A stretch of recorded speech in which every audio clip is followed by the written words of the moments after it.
college path and, how you started, where you went, what that experience was like, and were historically black college universities part of that process? So I'll begin with you, Akil. Oh yeah, let me start with this because I got stories to tell. All right. No one should follow my path. Let's just go ahead and start there. I went to high school in St. Thomas Virgin Islands. I'm originally from New York. My sole goal coming out of high school, being the teenager that I was to get back to New York. I applied to 4 colleges. The University of Virgin Islands was one, and 3 schools in New York. I ended up my first year at University of Virgin Islands. Then I was still set on coming to New York, so I transferred to St. John's in Queens, spent a year and a half there, then decided to pick that I wanted to study architecture, which is the longest undergraduate major you can choose. So after spending 2.5 years at other colleges, I transferred to Pratt Institute in Brooklyn to pursue my Bachelor's of Architecture, which is a 5-year undergraduate program. So I spent 7 years in college to get 1 degree at 3 colleges. So I went to 7 years in college, 3 colleges to get 1 degree. I don't recommend that for anybody. And you're not an architect. And I'm not an architect. To get 1 degree that I am not using. So I also found out after I graduated that University of the Virgin Islands is an HBCU. So I did attend an HBCU, although I did not know at the time. Why? Why did you know? Because I'm in St. Thomas. Ain't nothing but black people here. The school up the street, guess what it got? Black people. There was not a whole lot of question, which is also interesting to me. The question of, did you have a black teacher? Did you have black classmates? Or were there other black students around you invested in the culture of black people? It wasn't a question for me in high school or in my first year of college. I didn't really think of it until I started this work. And I think that is a significant experience for me because I never can enter the conversation of when did you have your first black teacher? It's like, what you mean, when did I have, ain't most of them? Like that was my experience. So it's a very different experience than many of the students I talk to today. Yeah, so I've had a somewhat different experience than you, Akil, but I have been educated in predominantly white spaces my entire life, my entire academic career. I grew up in a college town in Connecticut, in Middletown, Connecticut, where Wesleyan is located. So both my parents worked at Wesleyan. I was constantly on the campus. I knew a lot about the college process because my dad worked in admissions, so he actually refused to go on any college tours with me because he knew too much. So he would quietly excuse himself every time we went on a college tour so that I could have my own experience, which was really important to me. I ended up ultimately choosing between 3 very different institutions. So I knew I wanted to explore historically women's colleges, but I didn't really know exactly what type, and so I applied to a few, and they ended up being on my final list of 3 that I chose between. And then a place that was very close to home.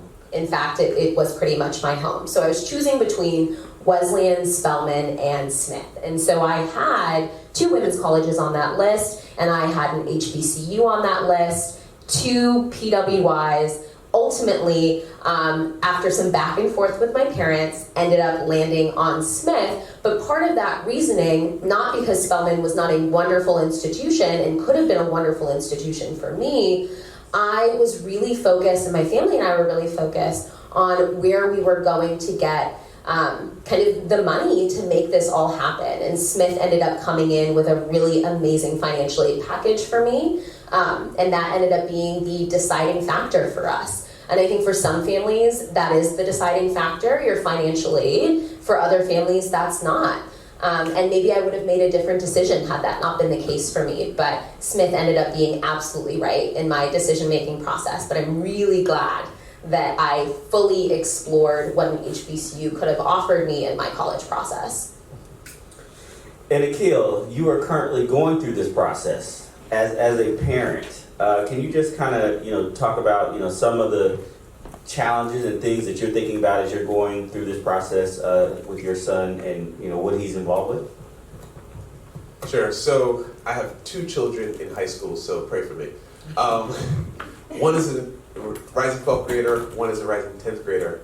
I've been in and around college admissions and education for 30 odd years, so I thought I was set, right? But of course, children being who they are, they throw wrinkles and wrenches into the whole plan.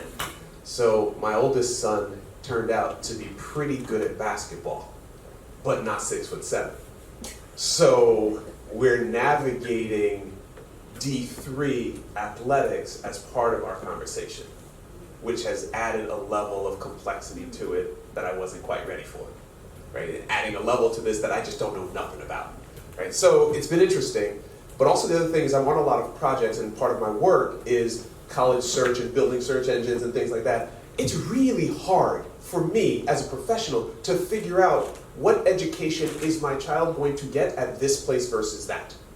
So the challenge is, with all this data that's available in the world, admissions rates, test scores, none of these things actually tell you, do they teach my child well?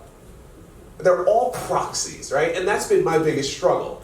You know, I go through any of the search engines, I pick any of the college search sites, I put in criteria, they never let me put in the criteria I want, right? They never let me say, hey, who teaches business management the best? So that's been my challenge, right? So you end up with, you go through the search process, you put in all these factors, they give you a list of 300 schools. Like, I can't do nothing with that. You didn't help me narrow it down. 300 is just as annoying as 3,000. So I use a whole bunch of databases, but I'm struggling, right? I think one of the things we want to recognize is what's really important to you to help you narrow down college factors as much as possible. Apply broadly. Don't let anybody tell you how many you should apply to. Apply as many as you feel like you can and you can afford. And at the end of the day, like you're saying about money, it's a lot of the offers that are going to make the difference. I keep throwing out hypotheticals to my son. He didn't really want to play that game.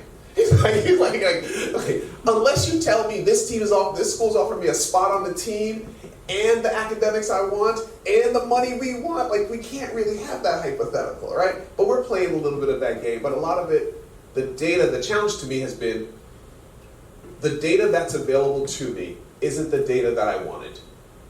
And that's been hard, right? Because I felt like I knew the data, and it's not the personal parental data that I'm looking for. And just the last question, and if both of you can answer this, and then we want to open it up to questions in the audience, is given the wealth of knowledge you have for parents, families, students, if there was one piece of advice you would want to give them as they leave this conversation, what would that piece of advice be?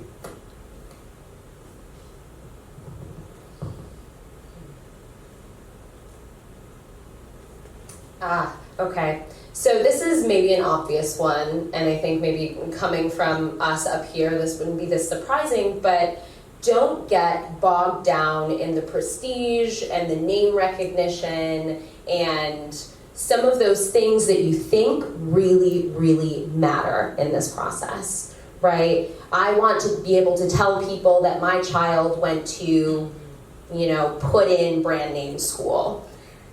That piece, while it may be valuable and there are real elements that come into play with selectivity, something that I wish I had shared earlier with you all, is that selectivity and the data that kind of comes with selectivity, there are some real material impacts that institutional selectivity could have on your child's life, right? So if we think about the return on investment, in terms of institutional selectivity, we see it having a positive ROI, return on investment, for Black families, for Black students, for Latina students, for women, and for families students who come from families who have fewer than 16 years of education.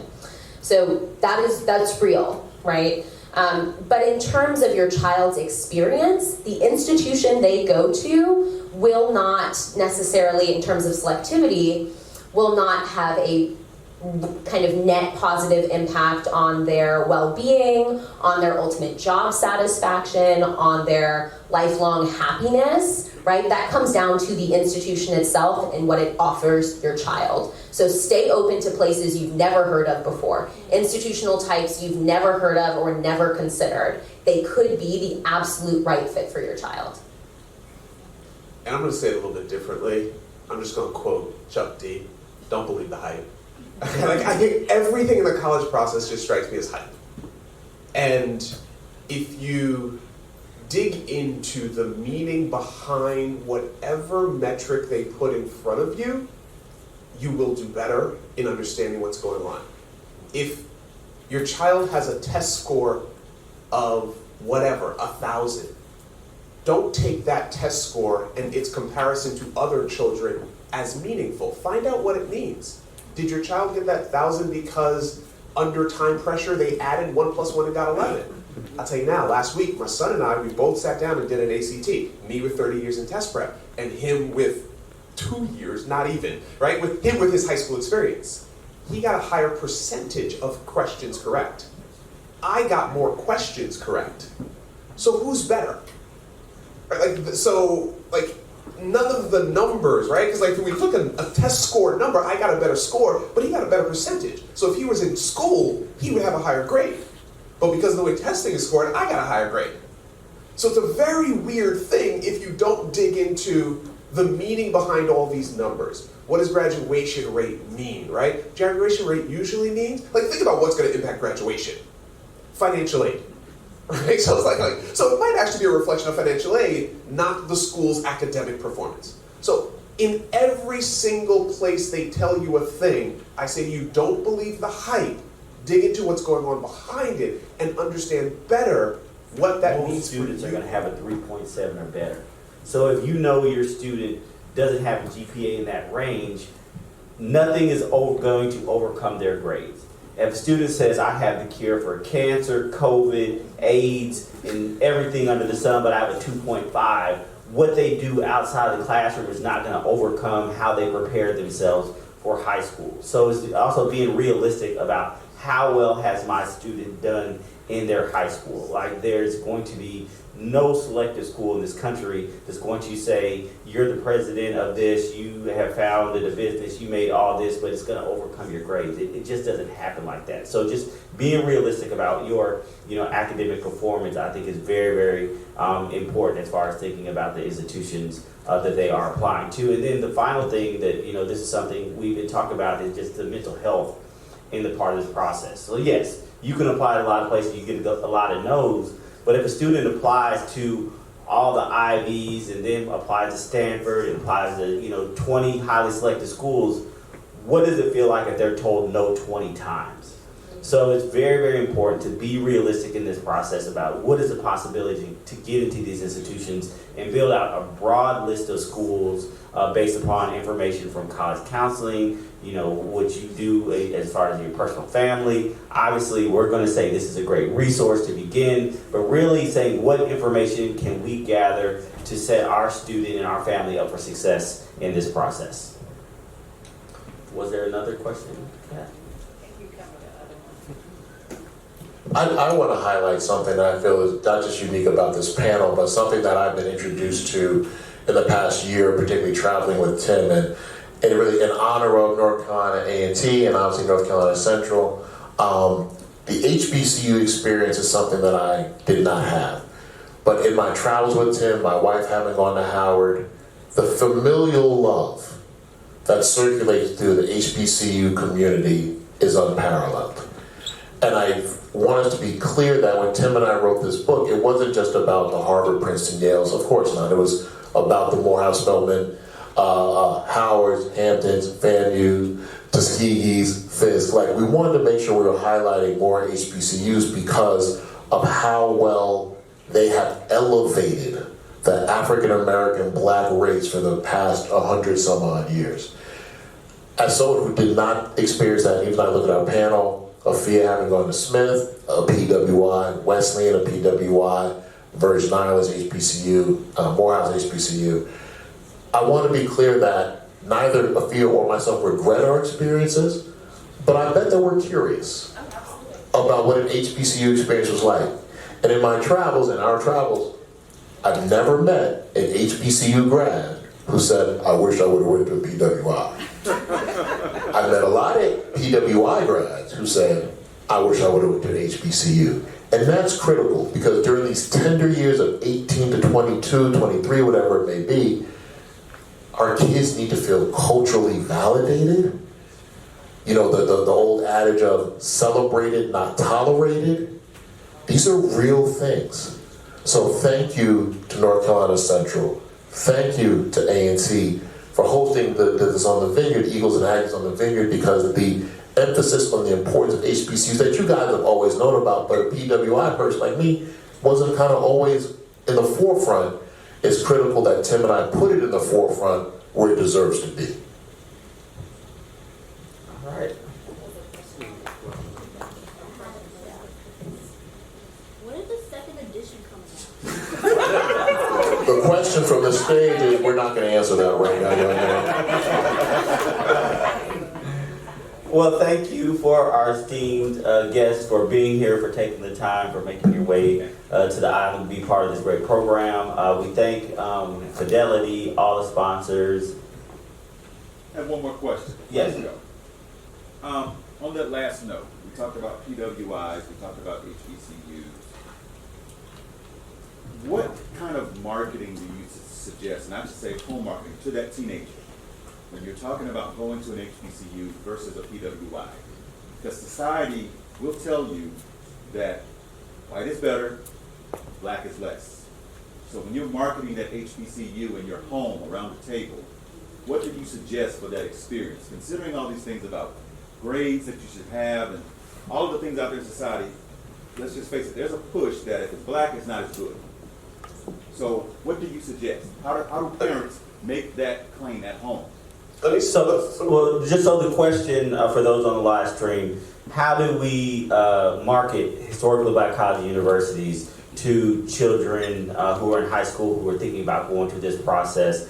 Because there is this idea out there that, at predominantly white institutions, the ice is colder, the resources are better, the opportunities are endless, versus HBCUs who, the physical plan isn't good, they don't have as much money. So how do we combat against that and better position our institutions to, help these students understand the opportunities that they will have? I like numbers. So even though I don't necessarily believe the hype of all the data, I do like data. If you follow me on Twitter, I will put I have a whole slide deck of HBCUs. I think the starting point is to show the numbers. HBCUs outperform for black students across every metric. If they're thinking about grad school, most black students who go on to lawyer, doctor, MBA, almost all of those, it's HBCUs that lead the way. Right? So I feel like it's something like HBCUs are 2% of colleges, but 25% of black BAs. So let's just start there and say they are doing more with less. Right? So it's super black, right? You're gonna work twice as hard to get half as much, right? We get half as much recognition, but producing twice as many degrees. So I would just start there. I am more likely to succeed and more likely to enjoy my experience. As a person who actually did go to an HBCU and a PWI, even before I knew UVI was an HBCU, that was my best college experience. And in part because I lived on campus, but in part because of the environment. So I think that we can put a dollar value on that experience. A Emory for free versus Morehouse for 10 grand would be a hard decision to make. Right? But I might be willing to pay 10 grand for a Morehouse because of the experience that it's worth. And I think families need to start measuring what it's worth to you, especially if my kid is starting about going to grad school. Morehouse does a real good job sending black students on to get MBAs. And so maybe I start at a Morehouse and get my MBA at an Emory. So I think it's important to point out those sort of data points as well as the cultural experience. And if I might add one piece, I think in the past 5 to 10 years, even just very recently, HBCUs have seen an influx of money and attention, millions of dollars. And so I think that while maybe you could make the argument that there was kind of less resources and less opportunity, that's simply changing. That's not the case anymore. Right? We're seeing that the numbers and the resources are increasing at a rapid rate at these HBCUs. And so the experience that your child might have, should they explore an HBCU now or in the next year or so, may be different. You might find that there are very, very well-resourced opportunities at these HBCUs beyond just, I think, the big three that we like to talk about. And the only thing that, I will add, and, as far as marketing is, I think we have to better highlight the diversity that is present at historically black colleges and universities. Like when I think about my 40 years in life, the most diverse experience I had was my 4 years at Morehouse College. I met gentlemen who were from Trinidad and Tobago. One of my closest friends is from the Bahamas. I tell the joke that, coming from Dallas, Texas, I saw, guys from New York wearing Timberlands and it's 85 degrees. I'm like, what's wrong with y'all? Why are y'all shooting dice with 3 dice? How are the people talking differently in Los Angeles? Just diversity, and that's before you get into the socioeconomics. So the idea that you're going to an historically black college university and the premises, everybody couldn't get into one of these other institutions, they're all, from lower status, is not true. Like, there are international experiences that happen in historically black college university. There's students from all over the country, all over the world, who have different experiences. And I think, a lot of times there are black students who say, I grew up in the suburbs, I went to a predominantly white institution, so I'm not black enough to go to HBCU. And then when they finally get there, they say, I saw you at the Jack and Jill conference. I've known you since I was, 10 years old. Like, it becomes a real thing. And so I think we just need to highlight the diversity within the diversity we have and, really push the narrative forward that blacks aren't a monolith. All right. Once again, want to thank our panelists, want to thank Fidelity, want to thank North Carolina, Aeotv, and Central for inviting us. And we definitely appreciate this conversation. Please, if you're online, support the book. The QR code is there. If you're here, we have some on the lobby available. But definitely, we are happy. Please continue to enjoy the day with a lot of great information coming, especially the panelists of Black College Presidents that are coming here soon. So thank you very much.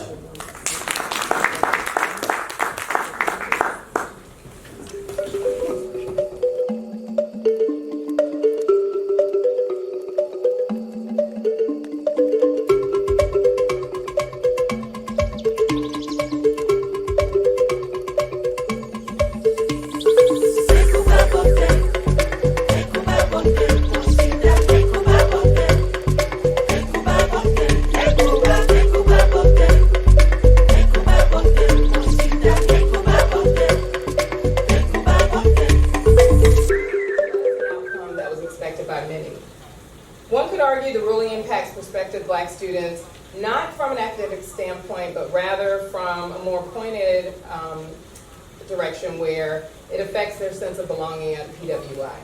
For decades, research has shown that black students, they primarily leave college or transfer really for reasons that are outside of their performance in the classroom, as their sense of feeling fully welcome and integrated into the campus culture can sometimes be elusive. Today, our discussion seeks to examine the topic in ways that go beyond the predicament that PWIs find themselves in. However, we're going to focus through the lens of the voice and perspective of historically black colleges and universities. Today, I have joining me via Zoom link Dr. Javon Adams-Gaston, President of Norfolk State University in Norfolk, Virginia. Suzanne Walsh, Esquire, President of Bennett College in Greensboro, North Carolina. And here with me in the Strand Theater, Dr. Renaud Barrett, President of Xavier University of Louisiana in New Orleans. Before we get started, I want to show just a couple of recorded messages we have from HBCU presidents. So I'll let that play and then we'll get into our conversation.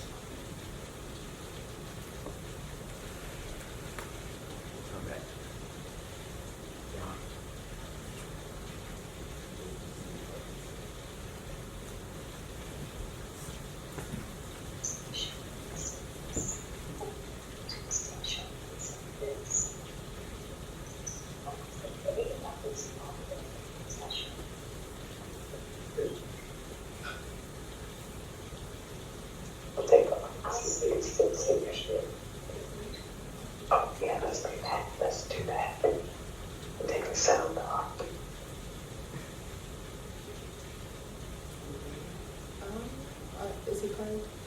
He may, but come to conversation for a minute before he brings that up. Okay, we are going to move on. We'll come back to those 3 videos of the HBCU presidents who were not able to be with us today but wanted to bring forth their messages. So my questions are informed by a few thought-provoking concerns from Joseph Montgomery. He's Interim Vice President of Enrollment Management at North Carolina A&T State University. And these are just, a launching pad of where we're going to begin our questions. So I'll start with Dr. Barrett, who's here on the stage. Let's talk about the assumption that there may be an assumption that HBCUs are not affected by this Supreme Court decision. As you know, our constitution is open after the flag for more than a century. Okay. However, universities, we stand together to support all of our students who as many of you have heard, the U.S. Supreme Court recently ruled cases regarding affirmative action in higher education. Both cases send us admission process that addresses effectively race consideration when deciding whether they are admissible or not. The rulings determined that practice to be unconstitutional. North Carolina A&T, of course, will always remain a beacon of opportunity, access, equality, and social mobility for all students, as we have been for 132 years. These rulings will not impede us in the execution of our mission goal. We are disappointed that they may result in diminished opportunities for historically underserved students as our institution. As America's largest HBCU, we excel in attracting exceptions of accomplished students around our state, the nation, and the world. Our enrollment has grown by 25% in the past 7 years, and has been fueled by investments in student success through merit and need-based scholarships. Aggies, as A&T continues to excel in the doctoral research from land-grant to skilled Black universities, we have growing opportunities to show America that we pride in this area. I thank you for joining me in sharing our successes far and wide. In closing, I'd like to offer special thanks to North Carolina A&T alumna Dr. Catherine Jordan and North Carolina Central alumna Dr. Vicky Suggs for creating the Aggie and Eagles on the venue. I appreciate your tenacity and drive to bring together HBCU alumni, promote education and scholarships for our students. For all alumni in attendance and watching live, I thank you for your continued support for our universities. Enjoy your special time on the venue. Hi, I'm Anthony Graham, and I have the pleasure of serving as the interim chancellor at Winston-Salem State University during the 23-24 academic year. I bring you greetings on behalf of the Rams family in Winston-Salem, North Carolina. I welcome you to the Aggies and Eagles on the Vineyard. I certainly wish that I could have joined you in person, but unfortunately, my schedule will not allow me to travel for this event. Nevertheless, I know that you will enjoy your time together while you network with one another and engage in critically important conversations designed to improve the work that occurs on the campuses of our cherished historically Black colleges and universities across the nation. As you engage in these discussions, I ask that you give thought to specific ways that each of you, individually and collectively, can assist our HBCUs with actualizing our visions and missions. How might we work in greater partnership with various influencers to ensure that our institutions receive the level of funding necessary to scale and deepen the impact that we have on the students whom we serve? At Winston-Salem State University, we are proud of the significant impact that we have on student success. According to the New York Times, Winston-Salem State University is ranked #1 among four-year institutions in North Carolina for economic mobility. Of all the universities in North Carolina, Winston-Salem State University has a long history of recognition for our ability to enroll diverse students from all walks of life, irrespective of race, gender, socioeconomic status, or geographic location. We move them from one level to the next, helping them unleash their genius while making their dreams come true. I ask that you give critical thought to how we may engage in thought leadership and thought partnership to sustain and grow the significant impact of Winston-Salem State University and the other HBCUs across the nation. Once again, welcome to the Aggies and Eagles on the Vineyard. As a freshman, on Academy of Space World. Okay, all right, thank you. Okay, we will get back into our questions. Okay, we'll get back into the question I posed first to Dr. Verrett, and then I will ask the same of, or Dr. Adams-Gaston and President Walsh can answer the same question. So the assumption is that HBCUs are not affected by a Supreme Court decision, but how do you anticipate or how do you evaluate the effects or the impacts of this decision on HBCUs, their founding, their diversity, their mission? Yeah, I think you muted yourself. Can you hear me now? We have a resolution. Okay, I think so. Can you, both ladies, can you mute yourself for me so we don't have the feedback? Let's see how that works. Okay. All right, testing. Good. Okay, it's not working.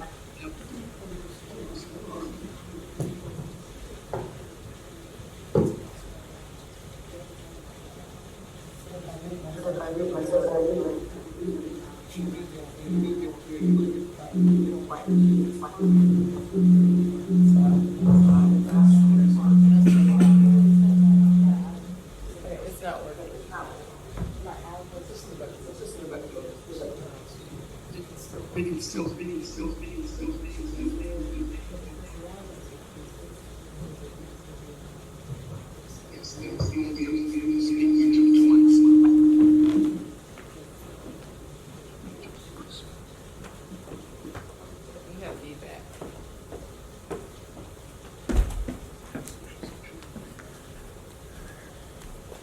Right now. Try now. Speak. Okay. Hello, testing. Speak to the microphone. Speak to the microphone. Testing. A little bit.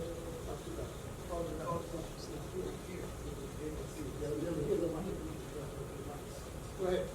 Okay, testing.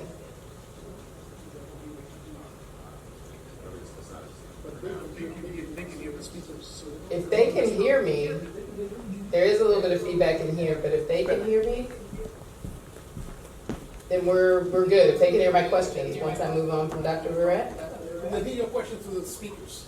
Okay, To the front. all right.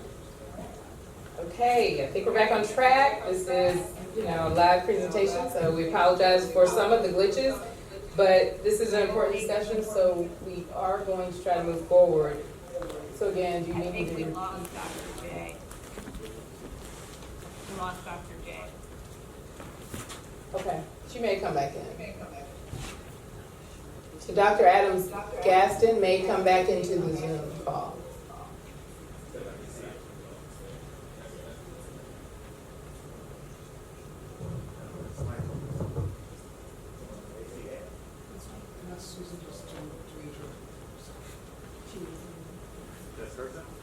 Okay.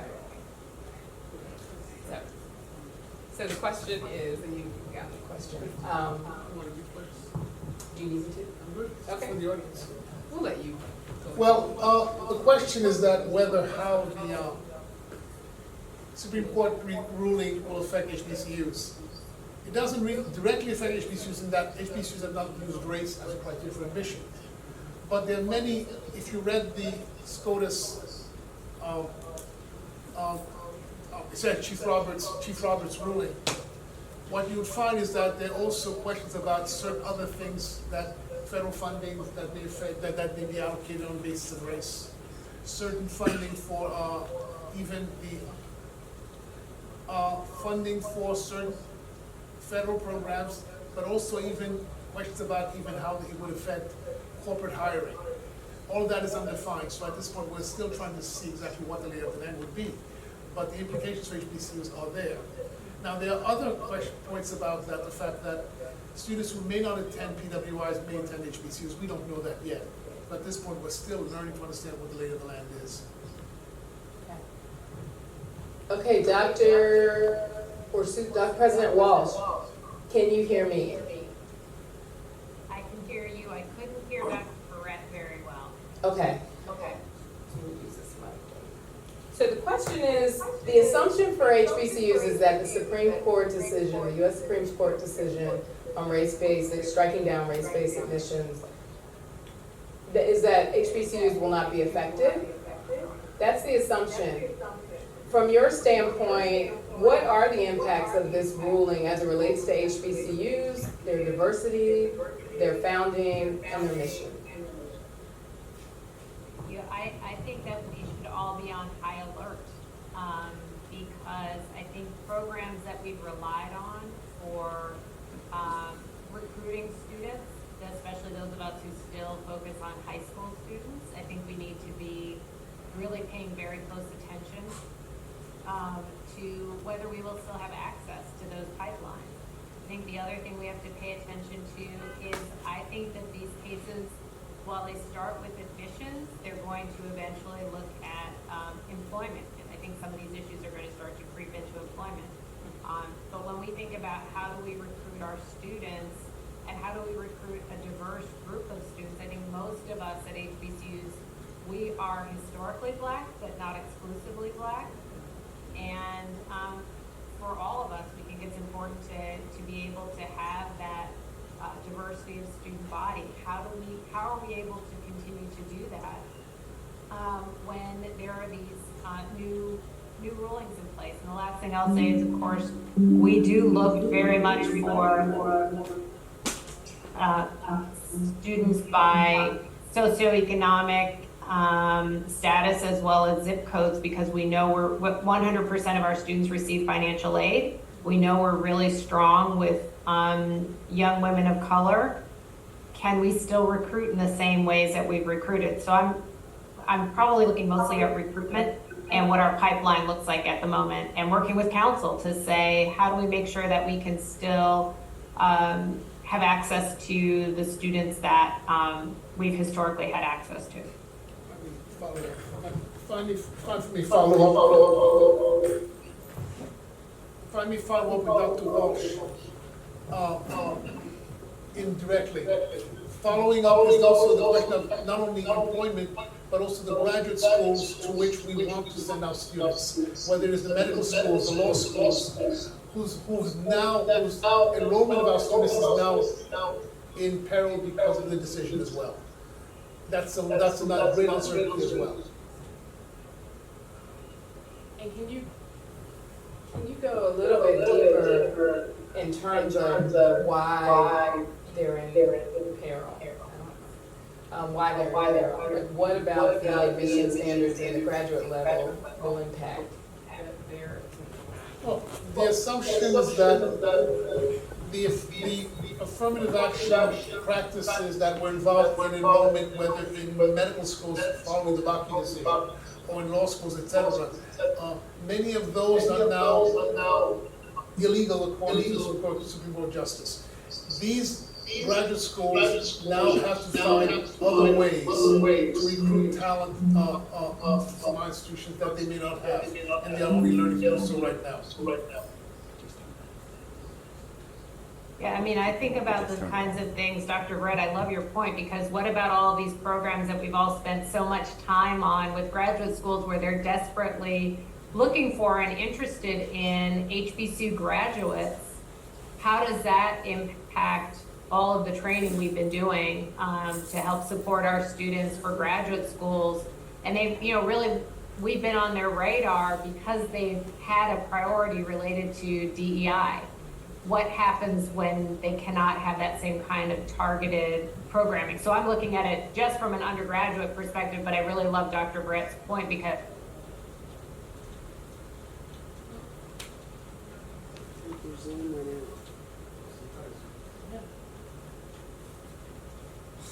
Okay, looks like we have lost the signal entirely. You all will hold tight.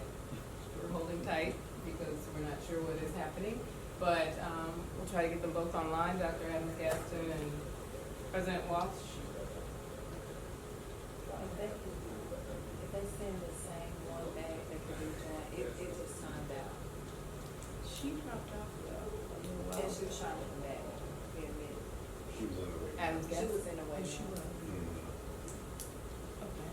So if they could send it back, same one. Like, yours said, I mean, they have it. okay. They both have it. The link? Yes. But I'm just wondering why she wasn't able to come back on the first time she did. Because she did have the link.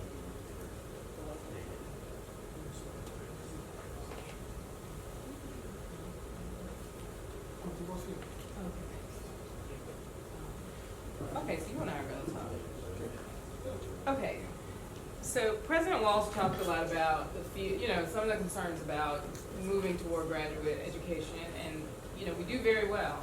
HBCUs do very well. We have 101 HBCUs. However, they comprise over 50% of all Black professionals, whether they have a bachelor's, master's, PhD, MD, law degree, etc. And she was getting into a little bit of those concerns about moving to the graduate level. You weighed in as well. What can be possible remedies for HBCUs to get around that if diversity is the attraction for our graduate students, or students seeking attending graduate schools? Well, first of all, immediately that for many of our HBCUs, our students are very competitive.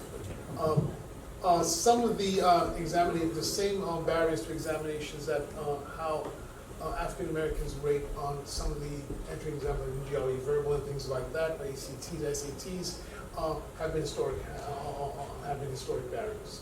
Many of the graduate schools do not rely upon those metrics, especially in the sciences, in the arts. Now the LSAT right now is being debated as to whether the LSAT should be used by all law schools as well. So there are certain historic barriers to African Americans and also other brown students acceding to many of the professional schools and graduate schools. That's one issue. I would also frame the question in a different way, that basically the talent that is needed from Black and brown students is now a matter not just for the Black community but also for the country. The country needs that talent because now the fact that the country right now, I think in the 5th grade or 4th grade, the majority of students are Black and brown, a majority minority. So this is the future of the country.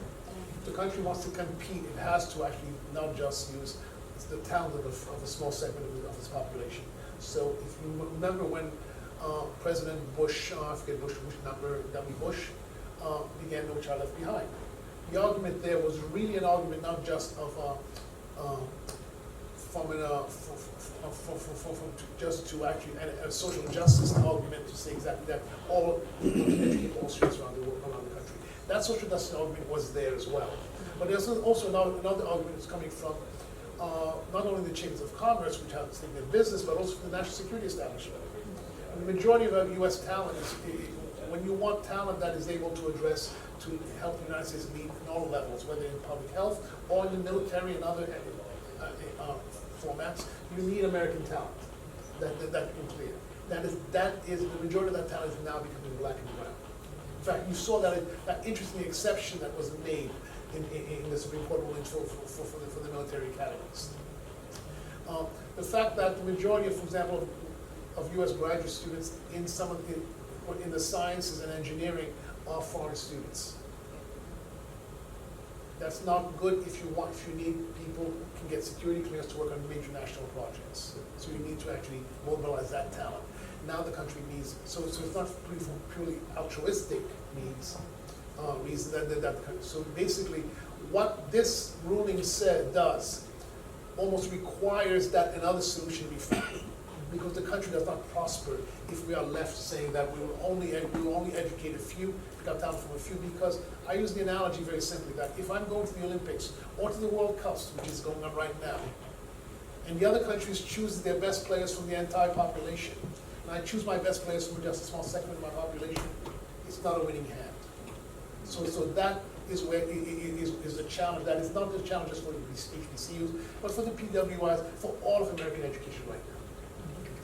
These young people who are in our 2nd and 3rd grade are the treasure of America. And if we don't use them, we're in a very bad place, and it's our fault. So, thank you for that. When you, and I'm not sure if you thought about this, so you may not have an answer for it, but it just occurred to me when we look back at Prop 209 and the outcomes in California when Prop 209 was passed and the diversity really went away.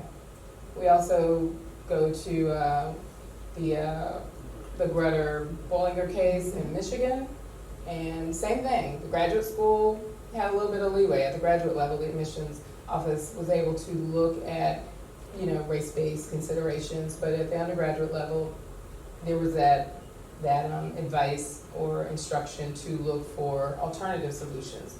And in that time, in the last 20 years, has that been something you find that any minority serving institution, specifically HBCUs, has sort of spent that time thinking about, or was that ruling one that was not really seen as coming around again as it has, and that's why the expectation, once it came around again, the expectation of many is that this time it will be stripped of that opportunity to consider race and admissions. So over these period of decades, do you feel like there's been that thought or preparation to come up with a new solution? Because now the imperative, we have to find a new solution.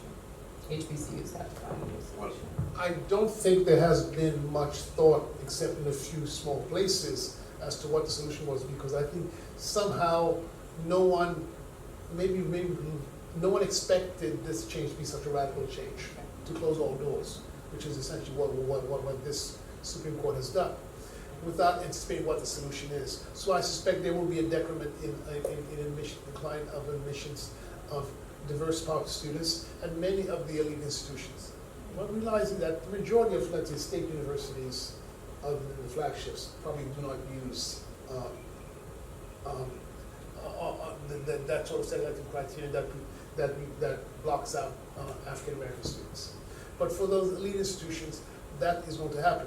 And we have to consider, remember that those elite institutions, especially their graduate programs, play a special role in American power, American society, and access. The fact that the Supreme Court tends to be Harvard and Yale with one person, Notre Dame, says something about that. If we are not sending students of color into those schools, right, that means the conversation about what America becomes a narrower one. So that's truly important. And I assume that the boards and also the leadership of many of those institutions are putting their brain together to say, what do we do? It's not an easy answer. But the larger piece also has to be that we also need to look at K-12. Because the fact that we have education inequity, that we have great schools and we have okay schools. And I'm using the word like the way we sell eggs, that we have large eggs and medium eggs, we don't have small eggs because somehow we never call the small eggs small. Likewise, we have okay schools. The fact that okay schools are socioeconomically defined, that we can get that some can go to those great schools and others do not. The fact that we do not give full education to all students is something that the country will have to come, because that becomes the great civil rights and economic justice issue for this country, that education, great education for all. That means these large institutions and U.S. higher ed also has to become much more implicated, involved in what's happening in K-12 in some ways, including HBCUs in our local schools, to actually be cultivating talent and finding talent and helping parents who've never gone to college understand what the pathway to is, that the pathway to nurture and cultivate and prepare that bright young woman or man that they're raising, and open doors for them. That is actually a different network that we have to create. I'm just going to use one data point: the fact that at the average high school in this country, there's one guidance counselor for every 300 students, maybe 400. But at certain other schools, the college question is a question that is discussed in the 9th grade. The guidance counselor ratio to student is very small, and that's the different question. So basically, we need some greater work to make sure that we do mobilize the talent that is in our young people, and do not assume that it's just a socioeconomic discussion, that only the wealthy have talent. And we know that's not true. I use Ben Carson as a clear example. The fact that he was the brightest and the most the leading pediatric neurosurgeon of his generation. He doesn't come from that rich group. And I will even say that Steve Jobs was raised by Steve Jobs' father was actually a handyman. So I understand talent does not go according to socioeconomic group. And as this country continues to do that, it will lose its place. Yeah. No, I mean, it's a great argument, and I've heard the concern. President Walsh mentioned corporate, this can trickle in. She's an attorney by training, so she's looking at those implications for rights down the road that could be affected. And certainly when we're saying affirmative action in education, this is, UNC Chapel Hill is a state institution, so there's implications on state agencies, and it can go, it could feed into those areas. But as a whole, next on deck is Harvard, that is private, so what will be the implications when you're going after the admission standards of a private institution, where you sometimes feel like the latitude should be there, but this is the federal rule. And I would even add that the hiring standards of private industry, private corporations that have their DEI plans and want to mobilize and diversify their workforce. Will they be the next target of some legal attack to say that we need to restrict those doors as well? And the question that we must ask is to whose benefit would that accrue? Yeah, it's a lot to think about, and we're taking on a topic that is very new, so there are no answers out there. HBCUs, just like PWIs, are looking at what can they do, how can they somehow meet the challenge of what this ruling has created. One other question I wanted to ask is when it comes to the physical and the human resources, when you talk about brick and mortar, space on campus beds and for housing, and we see that a little bit now after the last administration or during, there was an exponential increase and it was mentioned in the first panel, of enrollments at HBCUs. And so meeting that challenge, and then with this ruling, possibly more students and parents who want their children to be in a space where they feel fully welcome and integrated into the campus culture. What are those challenges for that physical and those the human resources, faculty recruitment, things like that? As we grow, in fact, we had some growth even during the pandemic.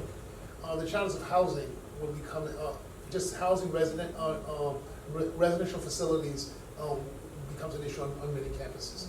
And how do we mobilize even master lease properties near our campuses to make those available? And we're now breaking ground for 800-bed residential facility. But we know that that may not be enough.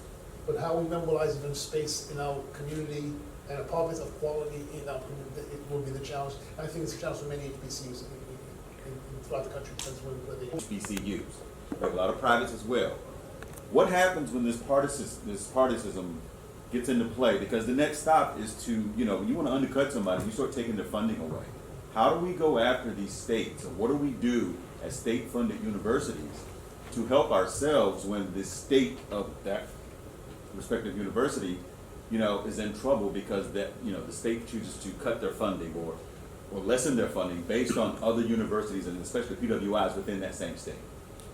Well, to take a thought from the words in the mouth of Tip O'Neill, former Speaker of the House, that all politics is local. Yeah. That even in most partisan state legislatures, right, they are elected by their states. They have a need to show that they are doing things for the economy, especially in states like Alabama or in Louisiana as well. The HBCUs that are there are significant drivers of the economy in significant ways. And the reasons why industry relocate to those regions is also based on the education that they produce. So they have an interest. So in other words, we need to be able to have conversations with both sides of the aisle. And even in this partisan time, we need to be engaged in those conversations, because what I say, the economic imperatives, the imperatives for building the state versus other states will be driving the issue, and voters will see that. So I think despite the partisanship, even the messages that we hear from certain candidates about never discussing issues of race, when race is at the table, we need to be engaging with them in their conversations of why they need to be educating all young people. And I come back to that there are certain interests in the United States to understand that we only get anywhere we need to be by availing ourselves of the talent that we have, because we can't just import talent.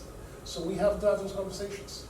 And there are donors, I would say, individual donors with great capacity in this country who have an interest in what we do.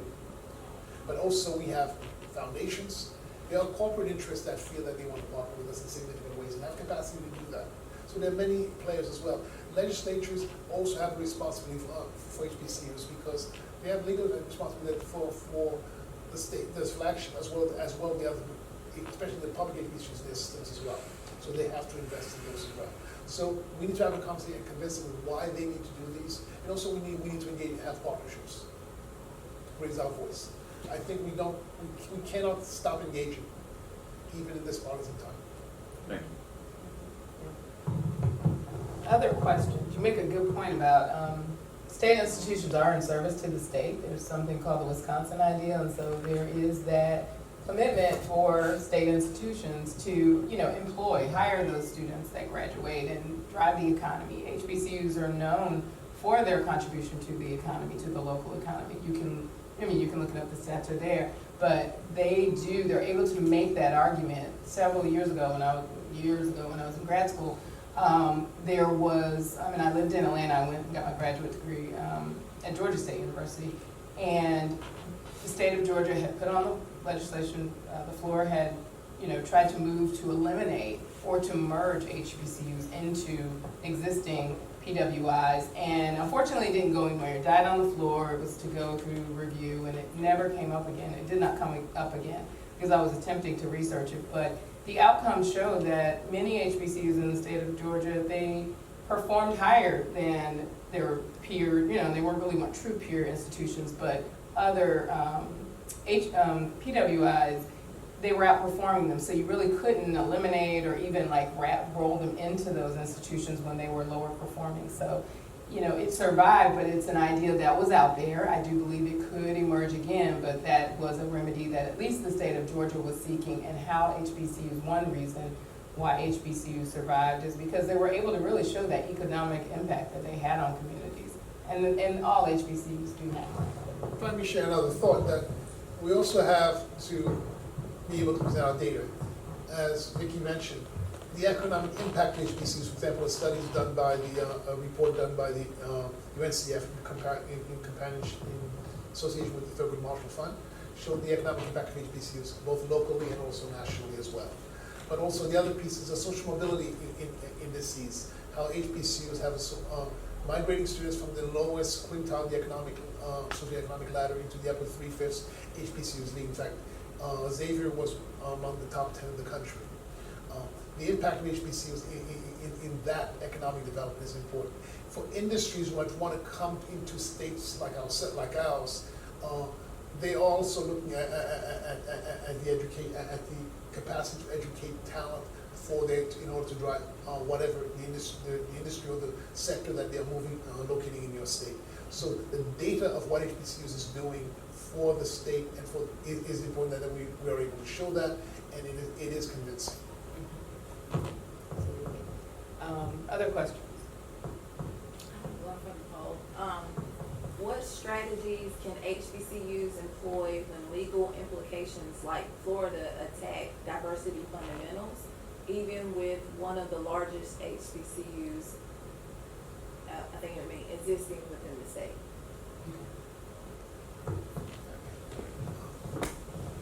To begin with, I say that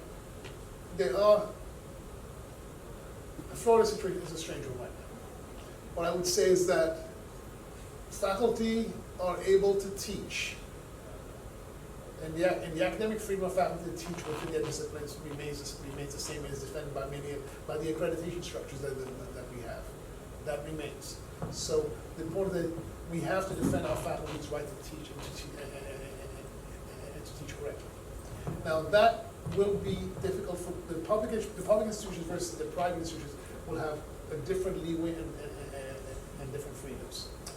But what will happen is that it is important for us collectively to defend the principle of academic freedom and truth-telling, because HBCUs and other universities of higher learning, whether PWIs as well, are essentially repositories of basically good analysis thought and sound thought. and that is challenged when it is an error, because the conversation in any discipline is basically to critique and to look at what we produce and to see what is correct, whether in the sciences and non-sciences as well. The country needs that. we have to stand for the fact that there is valid thinking, there are valid facts, and be able to make our case. Now, I do understand that the pressure on some institutions will be hard, but the majority of institutions around the country will not be. And what will happen if states begin to create pressures, what will happen eventually that there will be a talent drain from those states. And that's unfortunate. Good question. Any other questions?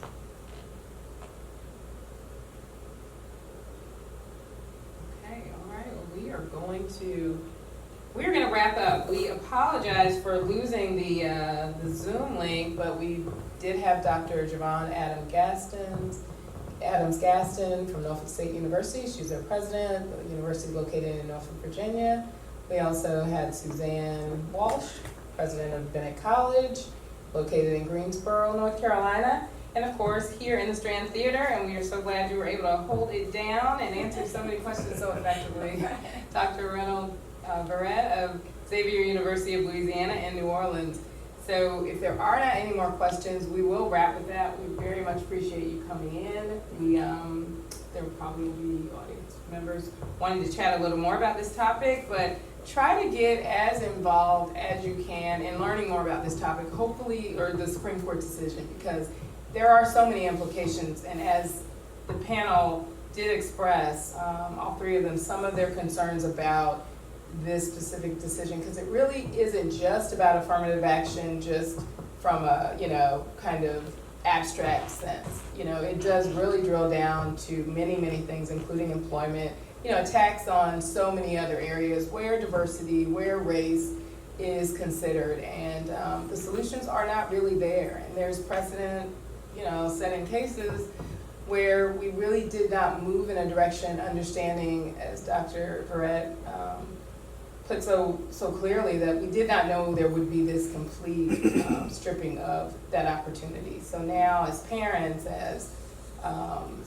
citizens, as faculty members, just anyone who has a vested interest in college choice, whether it's for you or a loved one, this is something to think about. It's something to really learn more about and understand how you can, as either an alum of an HBCU, a friend of an HBCU, just a general supporter of an HBCU, can lend your expertise, lend your dollars, lend your talent and time to really come up with solutions where students do have some great choices still in terms of the way in which they want to evaluate where they end up in college. So thank you again, thank you audience, thank you everyone on the live stream. And we will take a break and come back with an interview. We're gonna move into HBCU athletics, so that'll be our next panel. Thank you.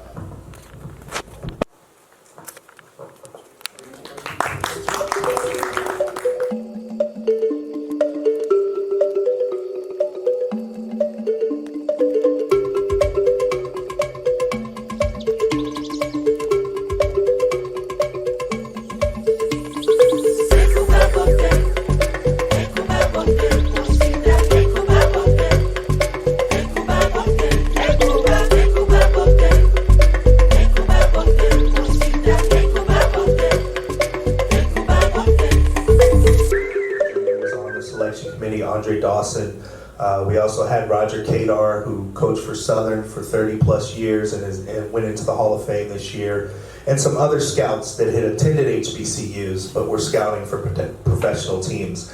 And so a group of us came together, in January and really charted our course for the season, and we were going to have conference calls once a week to kind of go over the games each week and which players were playing well. And so that was kind of our process with the selection committee, and we got to the early part of May, and we formalized the list of players that we've been watching and going to see, and we came up with a ballot and then selected the players. And so for the players that are interested in this next year, we received permission from the NCAA to host 50 Division I athletes, and so that was the group that we focused on. The HBCUs that were Division I baseball players, which was the SWAC, and then formerly the MEAC. There were 4 teams playing in the Northeastern Conference. So those 17 teams plus North Carolina A&T, we chose players from each of those teams, and we made sure that each team had at least one representative. Okay. So, forgive my ignorance, but will it change locations with the All-Star game, or will you just change it if it's not connected with the All-Star? So the plan, the All-Star game is in a different location each year. Next year it'll be in Dallas, Arlington, Dallas. So the plan is for us to host the game at the ballpark in Arlington, and we'll be in Dallas, which is HBCU country. So we'll be a little bit closer to where a lot of the HBCUs are. And the next year, they haven't announced where they're going to have it, but it'll be probably somewhere in the South. So we're looking forward to taking the event each year to wherever the All-Star game is. And hopefully we'll continue to get the support and the success of the community. And it's a great event and a great opportunity for those players. Right. I imagine it's a great experience for them going to Seattle or wherever they're going to be going. But how does this play into getting them out there, getting them with some exposure, and possibly looking for recruitment to get more African Americans into baseball? Yeah, that's a great question. When the kids are chosen and they have a chance to play on TV, to come to a ballpark, interact with the kids that are there at the stadium, the kids get a chance to see players that look like them. And so the fact that they are in college and at HBCUs, I think it makes it even more enticing for those kids to know that HBCUs are a viable option for them to have to get a great education, for one, but two, to also have the platform to potentially play in an all-star game like this. And so that's part of the reason we wanted to host the game. The other part was the fact that doing it at All-Star and raising the profile for HBCUs. I think the NBA does an HBCU All-Star game as well. Historically, a lot of football players, NFL players have gone to HBCUs. And so we really just wanted to raise the profile for HBCUs through baseball. And then for the African American players, something we wanted to do is just, highlight that African American players historically have played this game. HBCUs are a viable option for getting your education. And what we've seen is actually, because of recent rules, a lot of kids are now transferring into HBCUs, or they'll play at a university or a junior college and then they'll transfer in. So the HBCUs have become a viable option. They're extremely competitive. They play good schedules. And so just to highlight what's going on in the culture now, I think has helped raise the profile and something we're extremely proud of. I know we have a reel, but I'm not sure if it's queued up. So maybe we can cue it up while I ask the next question. So we were talking about men in baseball, and black men in baseball specifically. And according to the Tides statistic, Major League Baseball has a smaller percentage of black players now than it has in any year. Let's try this again. Okay, we can hear you. Here we go. Oh, man. Okay. All right. All right. But basically what I was... Okay, all black players made up 18% of MLB roster in 91. And in 2022... I think they're going to run the reel, the athletics reel. Do they know we're talking? Kind of talking about... Can they hear us? My experience with North Carolina Central, obviously being a Virginia grad, played ball there, and now on the media side, the HBCU Nightly. Bring you it's a contest. Guess who's talking? There we go. Virginia. I heard Central. Okay, they stopped. Yeah. All right, so the stats aren't so good. Okay, so in 1991, 18%. And on open day of 2020, they composed of 7.2%. So they're saying that the last year, for the first time since 1950, 3 years after Jackie Robinson broke the color barrier, there was not a single American-born black player on the roster of either team in the World Series. Where are my black men in baseball? Yeah, obviously disappointing with that number when we saw it, and with the World Series not having a representative, something that kind of stung, to be honest. And so, in the space that I work in, I see hundreds and thousands of young black kids that are playing the game. And what we've tried to do through the programs that we've created is take away the financial burden it costs to play the game. Youth sports in general has gotten more expensive with AAU and travel ball, select ball, those sorts of things. And so what we've tried to do is work with USA Baseball to really take away that barrier so that underrepresented kids have the same opportunity as others to show that they have the same ability, if not better. And so we've done that through the various programs that we have.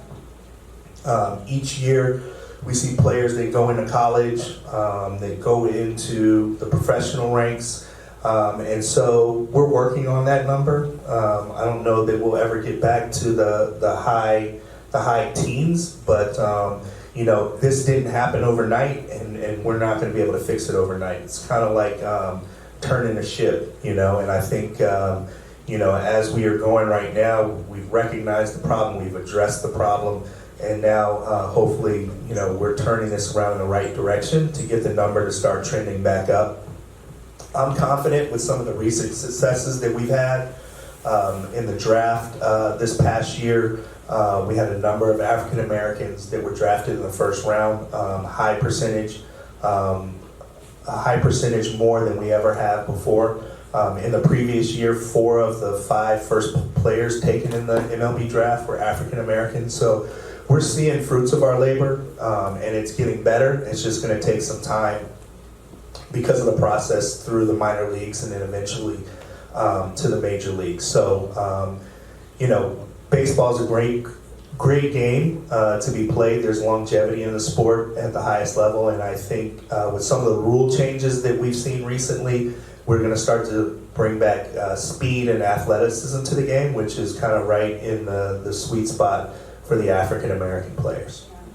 And I want to know if the Swingman Classic will really be maybe a training ground for people getting more looks, because oftentimes you have athletes and parents who are, looking at all of the options when they decide what school their kids are going to, and they may want to go to a PWI because they're going to get more attention and more recruiters are going to be there as opposed to HBCU, where we still got it going on. So what would you say to parents that are out there that are considering their options? Maybe they are a legacy and went to HBCUs themselves, but are and stuck in a hard place of wanting to do the best for their kid.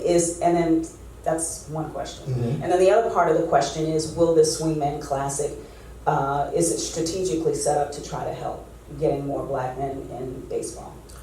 Yeah, so to answer the first part of the question, I think as parents are considering where their sons or daughters should play baseball or softball, the most important thing is, one, where you can get a quality education. The athletic part is one component. The other thing is, where are you going to play? And so that becomes, a lot of times, a lot of kids these days, they want to commit to PWIs or Power 5 schools, or the conferences where they feel like they play on TV all the time. But if you're not able to actually get on the field to play, then it becomes, obsolete. Can we pause that and, let's look at this. Young African American players a chance to be exposed on the national level. Now it's time to unveil who are the players. Anything can happen if you work hard. You know the deal. Come on, let's go. I'll be on time with something you ain't never seen before.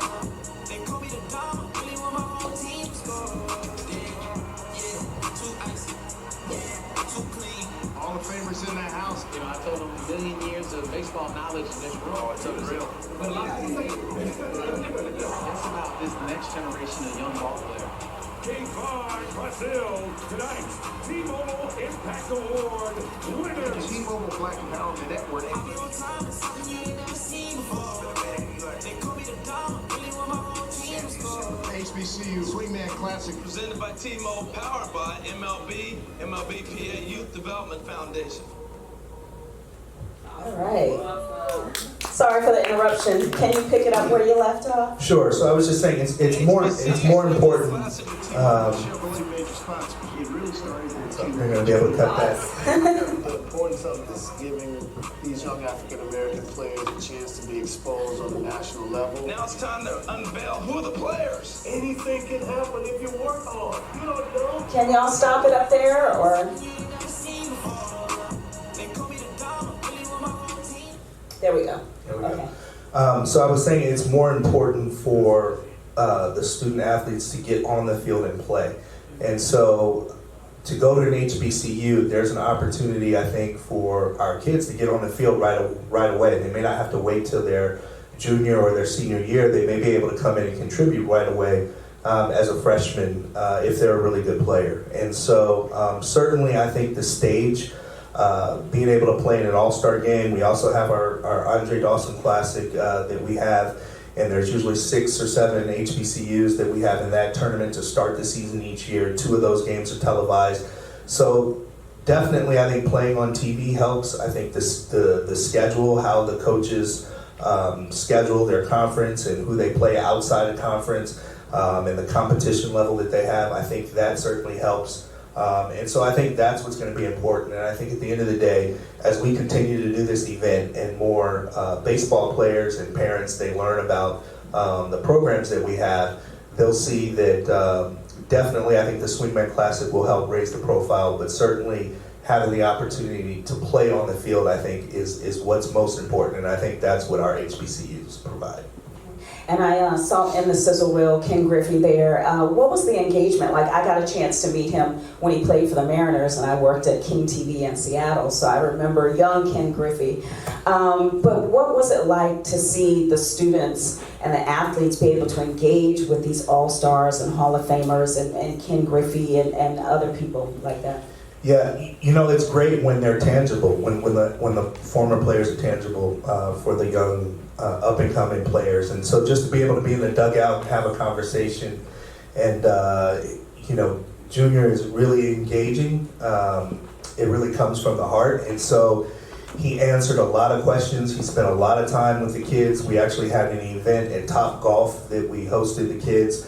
He didn't want media or anything there because he just wanted to be able to engage and have some fun and talk to the young men.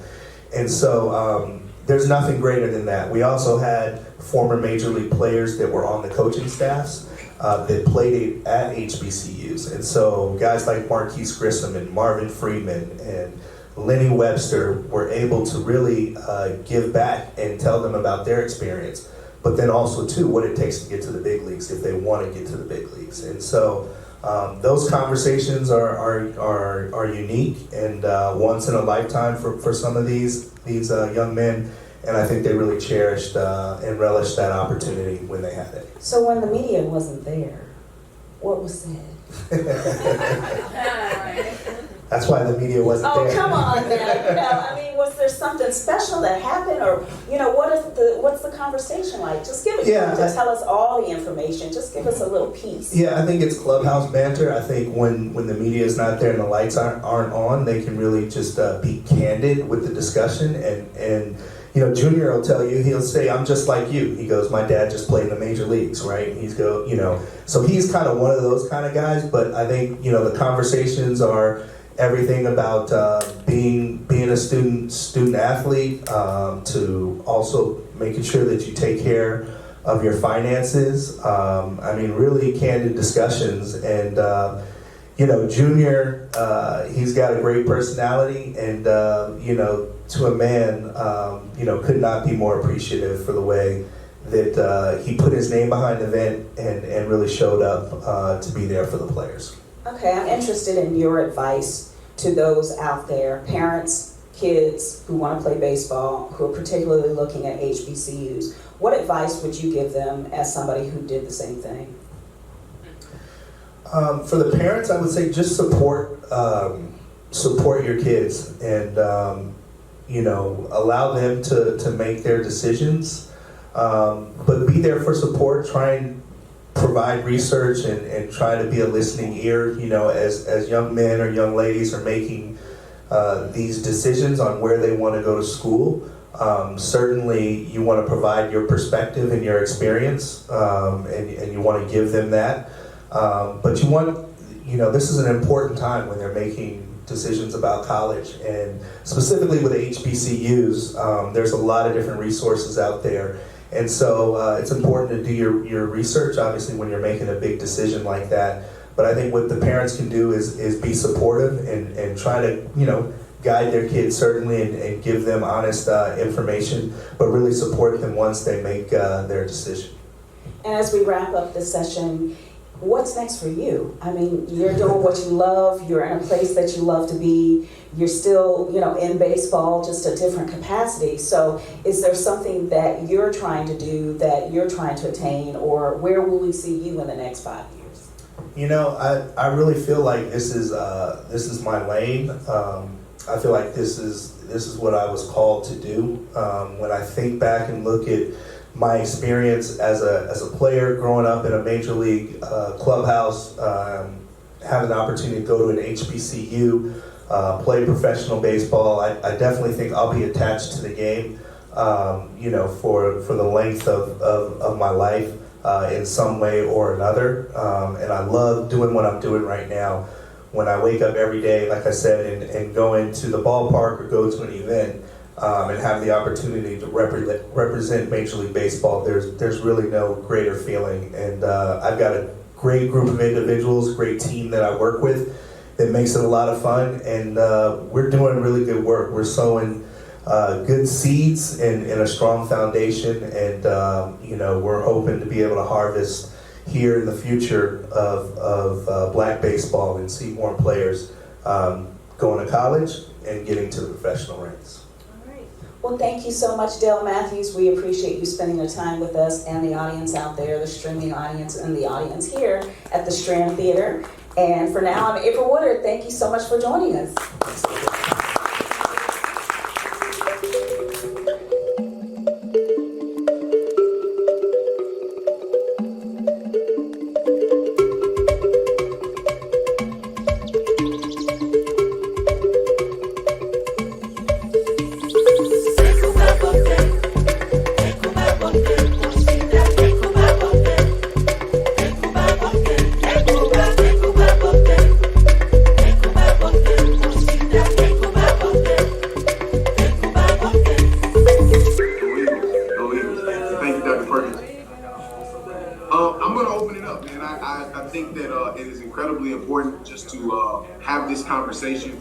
Thank you to A.D. Perkins for coming on. Thank you to everybody that is there in Martha's Vineyard. Just a little bit about myself and why I'm here. My name is Joshua Sims Sr. I talked about it a little bit in the beginning of the conversation with A.D. Perkins. I'm a third generation North Carolina Central grad.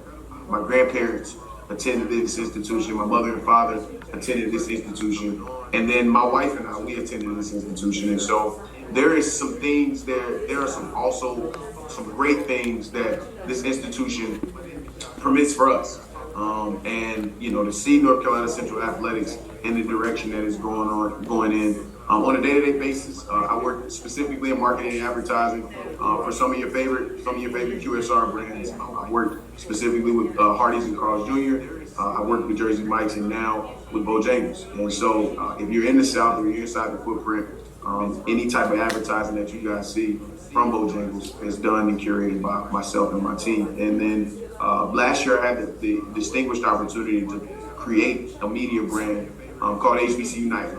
And HBCU Nightly covers unapologetically HBCU sports on the major and the mid-major level.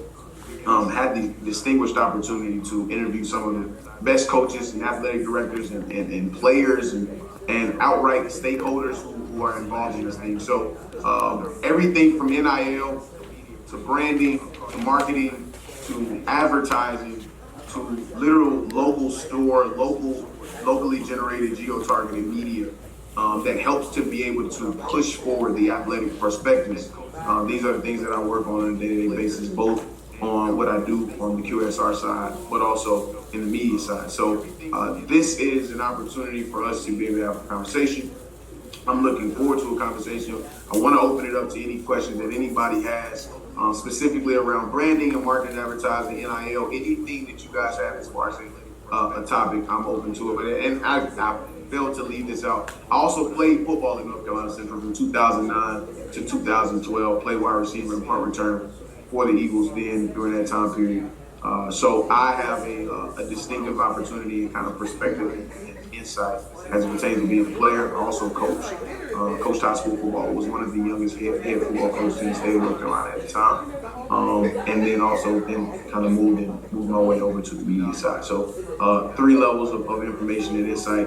I want to open the door up to any questions that anybody has. And I want to see what everybody thinks about where the state of athletics is at this current moment.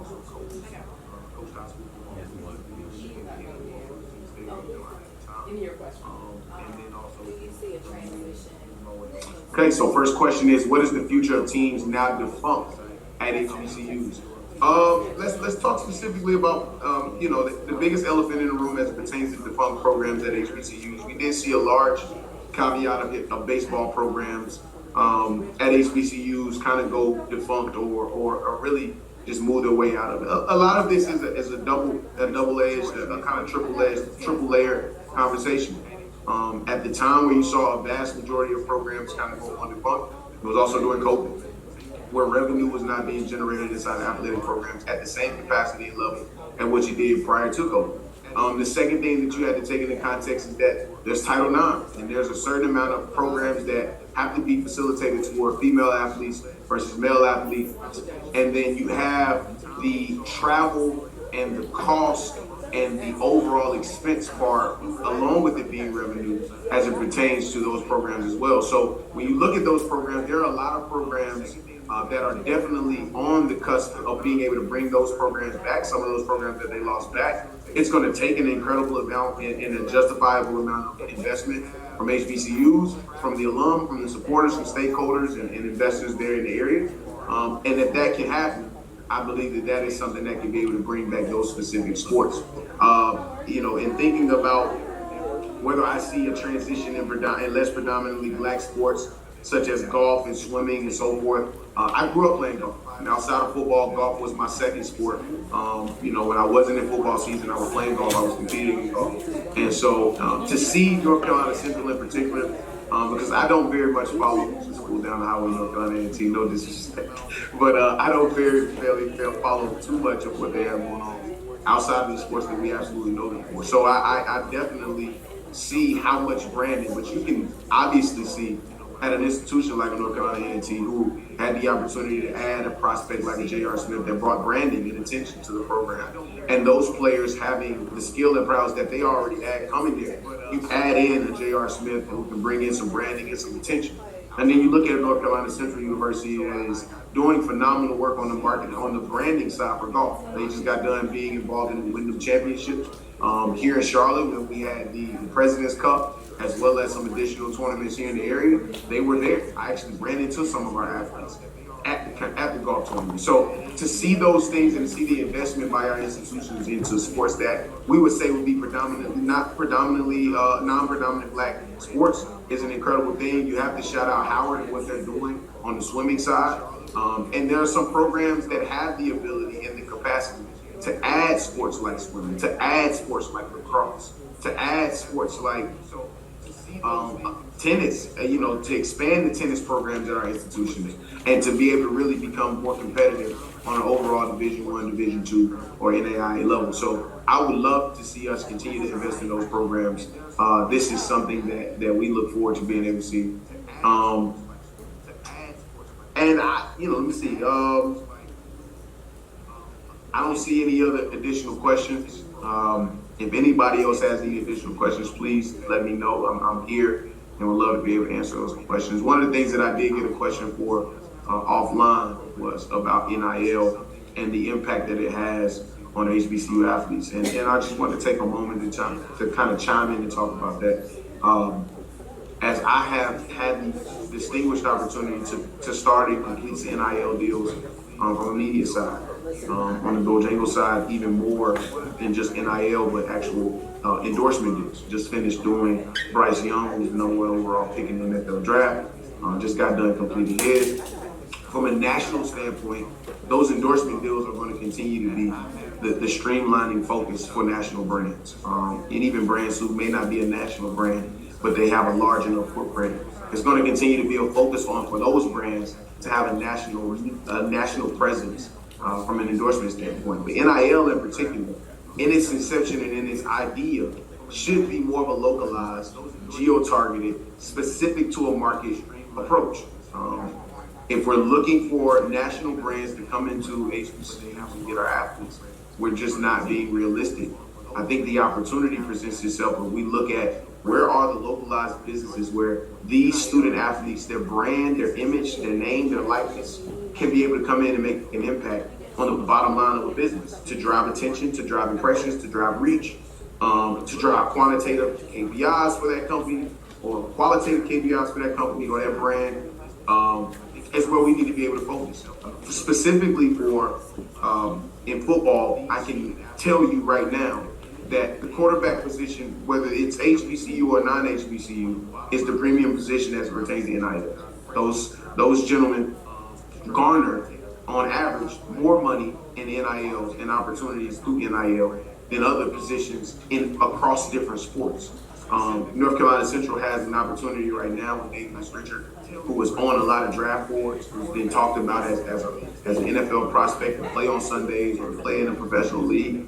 Right now, he has opportunities, if he would like to be able to do that. I believe his focus is on the athletics itself and taking care of home base and taking care of the business. But if he wanted opportunities, he could be able to do so. But there are also additional opportunities for players who may not play football, who may not play football, who may play basketball or tennis or baseball or softball and volleyball. It's about these student athletes being able to show, one, from a brandability standpoint, how much they can be able to impact a brand's bottom line or their digital impression value, their qualitative and quantitative KPIs. If those can be able to have an effect on ROI for a company, then people are going to want to do business. So whether that's the KFC down the street or that's the local mom and pop restaurant that's down the other way, or the dentist or the doctor's office, if we can be able to prove that our student athletes can have a tremendous effect, or at least a small, maybe even a reasonable effect on the bottom line of a business, then NIL opportunities will continue to be available to them. And so any questions that anybody has from that, because I'm on the brand side, because I have the opportunity to talk about that and get those deals done, I'm wide open to it, man. I'm all about being able to make sure that our student athletes are in the best position possible. That being said, HBCU Nightly is every Wednesday live. We are Supercast every single Wednesday. If you guys can, please press follow. Go to hbcunightly.com. Follow all of our channels, whether it's Twitter, Instagram, Facebook, YouTube. We're on all of those channels. And if you just don't want to go to those channels because you don't want to be there, go to hbcunightly.com/watch. Every Wednesday night, 9 p.m. to midnight. We literally build it like it's Meet the Press for HBCU sports. So come check us out tomorrow night. We will be live tomorrow night. We have a special guest that we'll be interviewing tomorrow night as well. And that's hbcunightly.com/watch. Go to hbcunightly.com/shop and take advantage of the deals we're running there. So thank you to Dr. Vicky Suggs Jones, man. Thank you so much. I really appreciate you. Thank you for the opportunity. Thank you, Aggies and Eagles on the Vine. And everybody's there, man. Have some fun. Do not eat too many crab cakes, man. Leave a little bit for me. Next year when I get there on site, I'll be there. So thank you guys. Have a beautiful day and have fun. We'll see you guys on the other side.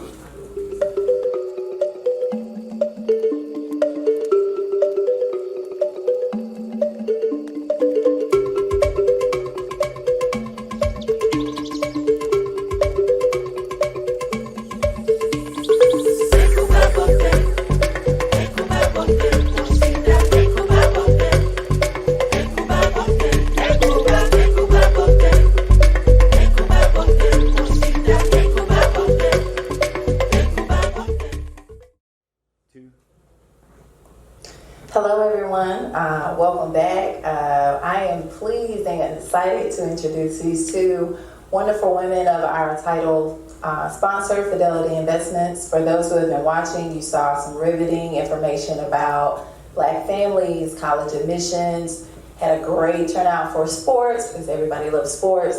I think this is going to be a great segue and tying into some of those discussions about diversity, about corporations that came up. You know, how are we recruiting? How's it going to impact our schools? The Supreme Court ruling.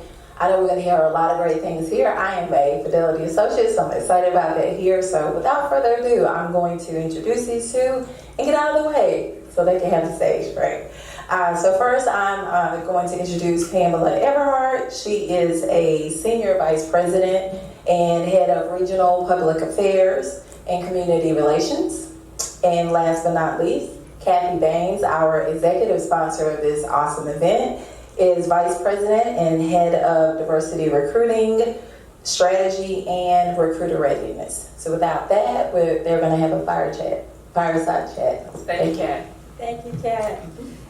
We are so excited to be here today.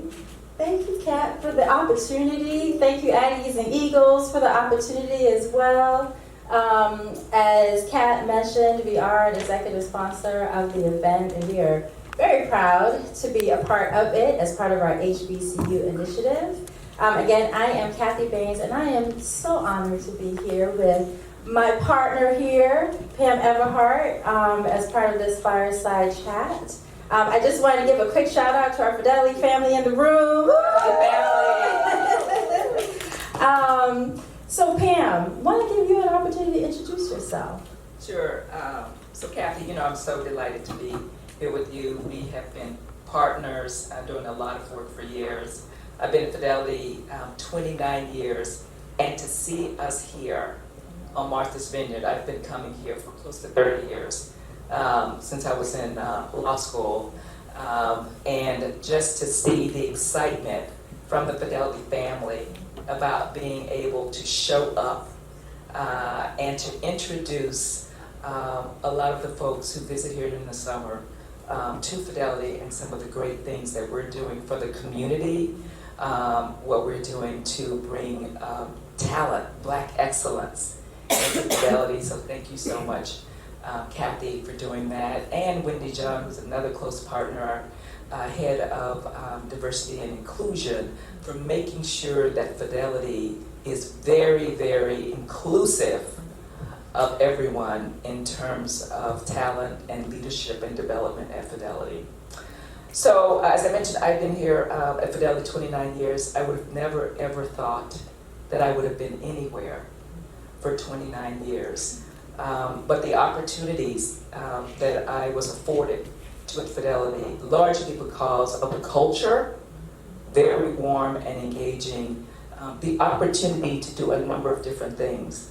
While I'm now head of Regional Public Affairs, which is our state and government relations team, and community relations, I've had a number of different roles at Fidelity, probably 5 or 6 senior roles, so it doesn't even feel like 29 years. It seems like I've been in different jobs, but all with a great place. So I'm excited about today and look forward to kicking it off. I'm originally a Texan, so when Kat mentioned the Eagles and the Aggies, because I went to the University of Texas, I first like, Aggies? Right? Like Texas A&M Aggies? I'm like, oh no, but then when I realized who the real Aggies are, and the real ones, and the fact that Fidelity is very, very involved in wanting to recruit more great talent in there, I was okay being on the stage with the Aggies. So. Well, I have to echo what you just said, Pam. You know, being at Fidelity for almost 24 years, the same. The one thing I will always say is the people. The people is what has kept me here, because you know, the organization, you're always going to have your ups and downs, but the people have been such a great support system throughout that 20 plus years. You know, individuals like yourselves and Wendy John and others who are, you know, leaders within the organization just, you know, continue to do such great work. And so with that, I want to talk a little bit about invest in my education. Okay, I'm always excited to talk about investing in my education. What it is really is Fidelity's $250 million, do I have to say that again? Yes. $250 million investment in the education of Black and brown students, as well as other underserved students across America. I say investment because our partner is the United Negro College Fund, and a large part of that $250 million is $190 million for scholarships. And so it's not just a charitable, I never look at this as a charitable contribution, because we look for return on our investment. That's how our CEO wants to approach everything. And it's an investment in talent. It's an investment in the next group of leaders in America. And even with this investment, if they don't come to Fidelity, which we would all love for them to do, they're going to make significant contributions to this country. The whole genesis of this is that we are going to make sure that our students who we're supporting in this program graduate from college with no college debt. Let's say it again. Graduate from college with absolutely no college debt. I actually have two children. My son graduated in 2021. My daughter is now a proud rising junior at Howard University. And I just think about writing those tuition checks, right? And I'm just, if she would have been able to take advantage of something like this, it's going to be significant. And I hope that students understand the importance. I mean, I know some colleges that are around, $70,000 a year or something like that. So this is almost for students, for each of them going through the program, easily maybe a $200,000 investment in them. So that's the essence of the program. Not only will it provide scholarships for a number of students, we're also going to provide wraparound services, and we can talk a little bit more about that, because while money is important, that's not the only thing that will get you through college. You need a support network, you need mentors, you need people who invest in you, and that's what this program will do. I actually, Kathy, how this came about, as I said, 29 years at Fidelity, and I was thinking, maybe during my next 29 years there, I want to be able to look back and say, did I lead anything that made a difference in the lives of people who look like you and me? I'm leading a number of significant initiatives, all important to Fidelity's customers broadly, to the firm and to our employees. But will it get to making transformational change in the lives of people who look like me? I was fortunate when I went to college down in Texas. I had the opportunity to get a scholarship. It was due to my high school counselor. Helped me get into the University of Texas. I was good in math, so she helped me think about my major, which is accounting. And then not only did she help me with that, she sought out scholarships for me. So as a result of that, I was able to graduate from the University of Texas with no debt. And what that meant for me is that when I started work, I started on the same level as others, some of my white colleagues whose parents were probably fortunate enough to pay for their college debt, so they could start saving early. And when you have college debt, it's hard to try to figure out, how much do I pay on my loan? How much do I save? I got rent and all of the other expenses as someone starting fresh out of college. But because I had no debt, I was able to start to save and start to invest. And as a result, at 24 years old, I was able to buy my first house. 3-bedroom house, 2-car garage. Let me tell you, I thought I was doing it. But it was because I didn't have that debt. And what it allowed me to do, and now I look back at my family and everything I've been able to accomplish, I'm hopefully starting a pathway so that I can pass down generational wealth to my family. And that's what this program is about. Fidelity wants to make sure that everyone lives their best financial lives and to put them on a pathway to generational wealth. And because of the systemic barriers that Black and brown students face, they're not always able to do that. So hopefully this program will allow them to be able to focus on their studies, not worry so much about debt. Because when you're thinking every day about debt, it's hard to focus on everything else. If you think I'm coming out of college with $250,000, $300,000 debt in Texas, you could buy 3 houses for $300,000, right? That's not And so I want to be able to give kids that freedom. So as I mentioned, I wanted to be able to leave at whatever time I leave, like I said, in the next 29 years, if I decide to do something else, my next chapter, to look back and just say, you know what, I gave somebody something. I gave someone something that I had. I was just happened to be fortunate, once again, that my college counselor invested in me and took the time to find scholarships for me. And now I want to go out and I want to find the students and give them the scholarships. And making sure that they will have whatever they need to be successful. We know they have the talent. We know that. We know they have the potential. But oftentimes other things get in the way and they're not able to do what they need to do to be successful. You know, so I have one story about Pam where Is it a good one, Kat? it's a great one. Okay. It's a great one. She was asked to introduce herself. We had a little round table discussion. I don't know if you remember this. And the person said, so Pam, what do you do? And Pam said, I'm in the business of transforming lives.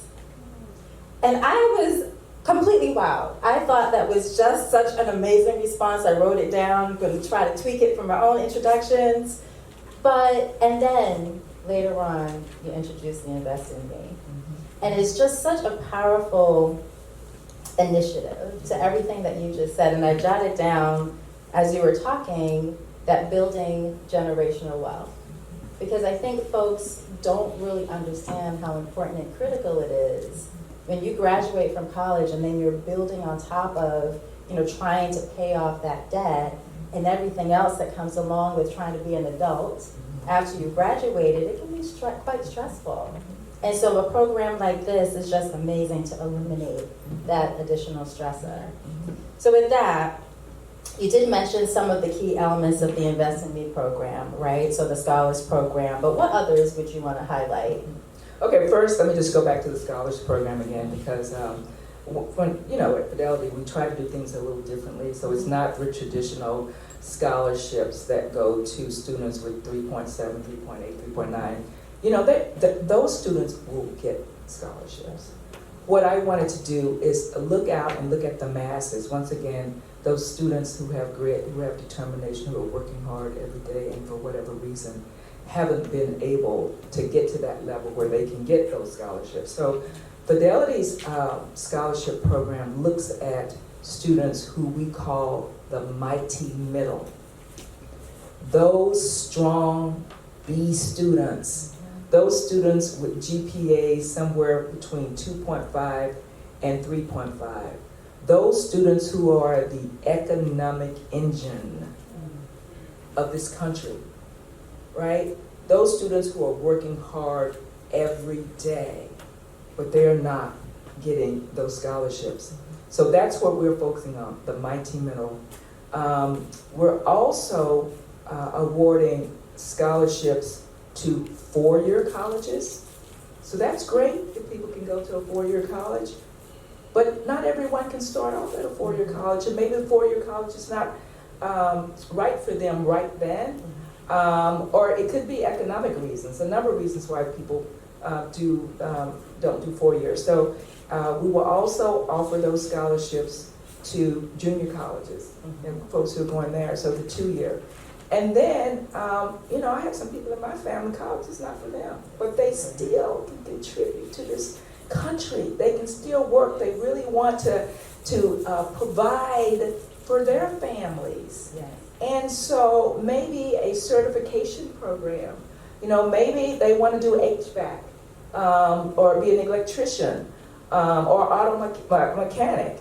When I went to try to get my car fixed, you know how much they charge an hour? So we got some folks who can make really, really good money. And with scholarships, and you get to have the good grades, and all of that, and that could be fine. But if you don't have the opportunity for an internship, sometimes it's very difficult when you're graduating, because some folks would just look at the resume. And a lot of people are more than just that resume. But if that will be helpful, I want these kids to have an opportunity to at least interview for opportunities either to work at Fidelity or work for some of Fidelity's clients or other employers we know in our community.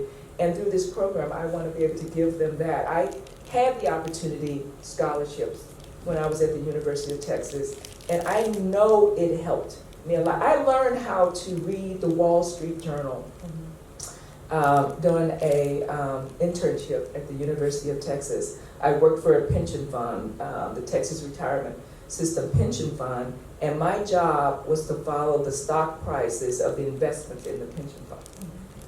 And that's how I learned to read the Wall Street Journal. So when I had my first job, real job, I was very comfortable with finances and the Wall Street Journal because I had that opportunity in the internship. So that's something different and unique about our program. So that's what we're going to offer the Fidelity Scholars. But we have another piece. So Fidelity Scholars, you get basically 100% of your college paid for. We have last dollar scholarships.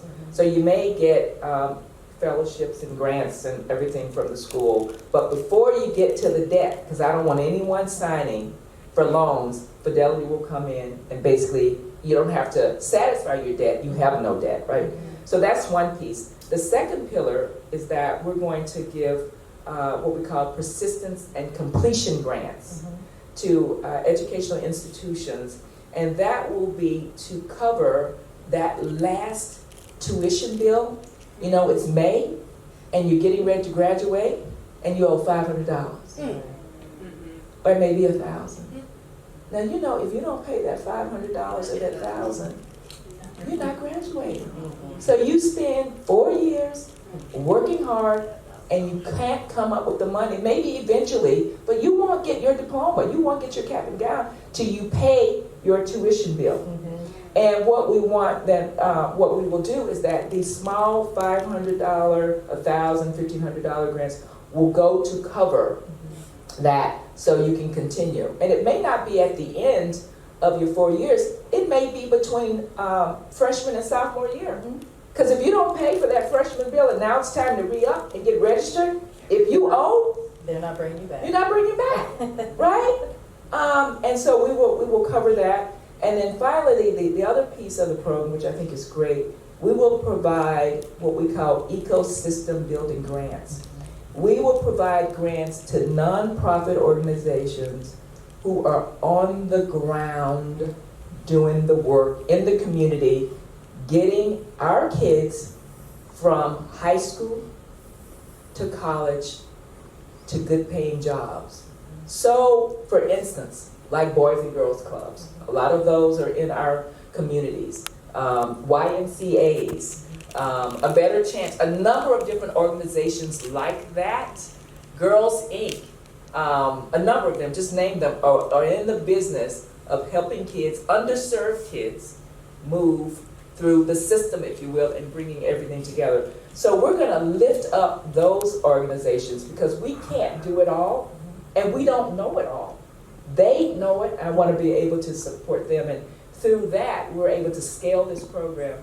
And over the next 5 years, Kathy, we think we'll be able to help up to 50,000 underserved kids. And that's going to be the return on our investment. When our CEO asked me, how is that $250 million spent? When we'll be able to say 2,500 kids graduated from college with no college debt, we're able to recruit some really good talent. We're able to make sure that people have the opportunity to start on a path to generational wealth. Then Fidelity, that's the return. And sometimes being in that social space can be challenging itself. And so having resources to be able to help you manage through that, especially as a first generation student and the like, it is just, we didn't have that. when we were back in college. And just being able to provide that to these students is just tremendous. And then, I have to also reiterate that message as in my role in seeking diverse talent, really reinforcing that those internship opportunities are so key. Talk to your advisors, talk to your professors, try to understand if there are any internship opportunities that will help to land you an opportunity like at Fidelity or other companies post graduation and the like. And so wanted to reinforce that because oftentimes I think the students gravitate rather to the other types of jobs, the targets and the so forth, which is great, but you really want to build those resumes and build those skills so that you are competitive with those competitors. So thank you for that. So one of the other burning questions is, why now? Why is Fidelity doing this now? Well, first of all, Kathy, I'd like to say that Fidelity has been supporting communities for over 7 years. We're now, I think, 77 years old.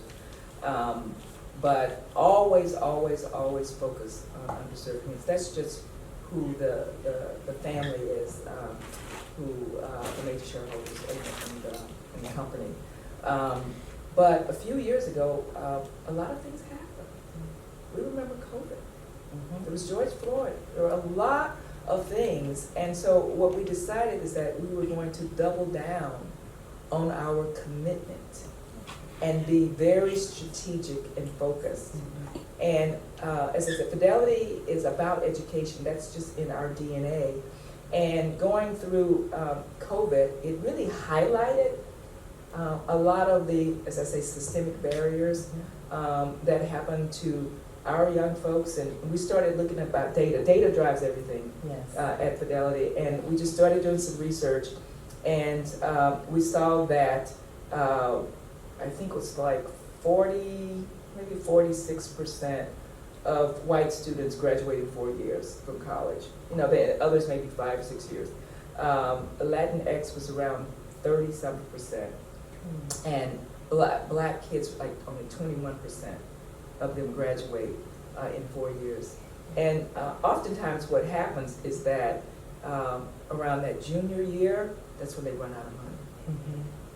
And that's why they don't graduate. And so it may take them a little long to get some money and come back. So the numbers were low in terms of graduating in 4 years. And then for those who needed to get loans, they graduate with a larger amount of loans than their white peers. At least 25,000 or more if they're like at a state college or something like that. And then when they get the loans, and we were looking at sort of the types of loans they get, they were risky loans, right? So you may get the Pell grants, you get the grants, but then when they think about the loans, they're not the best loans. And people will come out and they will prey on folks and they will have them signing up for loans that in the end aren't the best. And then they bring in the parents, right? And the parents have to co-sign. And then if you don't graduate, so you end up with debt, you end up with you may be a job, but not well enough to pay off the debt. And then if you default on the debt, and if you're trying to get a job at a financial institution, sometimes financial services, sometimes it's a little difficult if you defaulted on your debt, particularly if it's student loan debt. Right. And so looking out at all of that, I'm like, we have to make a change. And so that's what happened, just looking at a number of things there. And then obviously a lot of companies made a big commitment after the brutal murder of George Floyd. And as I said, we've always invested in our communities, but we wanted to do a little bit more. But then we started to notice that folks made a lot of commitments, and there was no follow-through. And so I wanted to be different. I said, if we're going to do this, we're going to follow through. So I just didn't want to say Fidel was going to make a commitment of $250 million. After we made that announcement, we inked a partnership with UNCF As I said, of the 250 million, they're getting 190 million. So we're actually moving forward. We have a partner right now, a Black-led organization who will be providing the mental health services for us.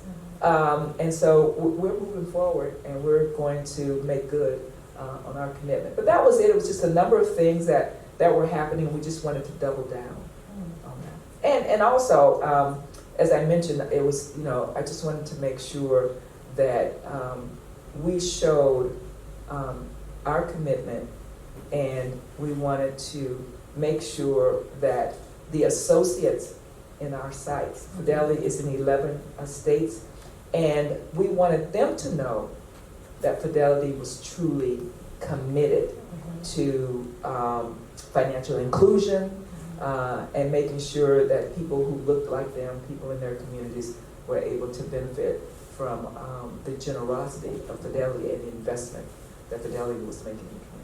Such amazing, Pam, so amazing. And one of the other things, as you talk about the associates, they too would be part of this, right? Mm-hmm. So they're engaging. Tell us a little bit more about that. Yeah, we wanted our associates to get very involved in the program. So I mentioned earlier that the students will have mentors. We went out to our Fidelity associates and asked them to volunteer to be mentors for our first group of scholars. And we had such an overwhelming response that we had to put some people on the wait list for next year. And so we have them all ready. We've trained them. We had a great nonprofit partner, mentor, who will come in and professionally train you on how to mentor. And so I was just so proud of the Fidelity folks who stood up. And it's not just the Black and Brown associates at Fidelity, our white allies, a number of them actually raised their hand. And in fact, when we were launching this program and I was talking about it at Fidelity, a number of my white colleagues came up and said to me, Pam, I was the mighty middle. A lot of us were actually. They said, yeah, some people won't admit it, but yeah, and they said, you know what, it was hard for me. Yes. And one woman said, after her freshman year, she said that I had $900 left to pay and going back to trying to go back, for the sophomore year. And she said, Pam, I had $900. And said, I didn't have it. And this white woman, and my parents didn't have it. They didn't have the means to get a loan, and they couldn't borrow it. And she said, I ended up applying for, she said Fidelity was doing some sort of session. We may have been on the college, probably college campus where she was. And she said someone encouraged her to apply for an internship. And a lot of the internships are for rising juniors and seniors, but she was just a freshman. And she just said, I'm just gonna go for it anyway. And she was just so impressive. She ended up getting a job that summer, and she said that I made enough money to pay off my $900 so I could start in the fall. And she said, now I've been in Fidelity for 12 years. And she said, had it not been for that, so she said, I get it. She said, I understand why this program is so important and why I wanted to be able to give back. And so we had lots of stories like that. Yeah, and the reason why I wanted you to highlight that is my manager, who is white, she's also going to be a mentor for the program. And so to your point, I think everyone understands the importance of this and willing to invest their time and energy.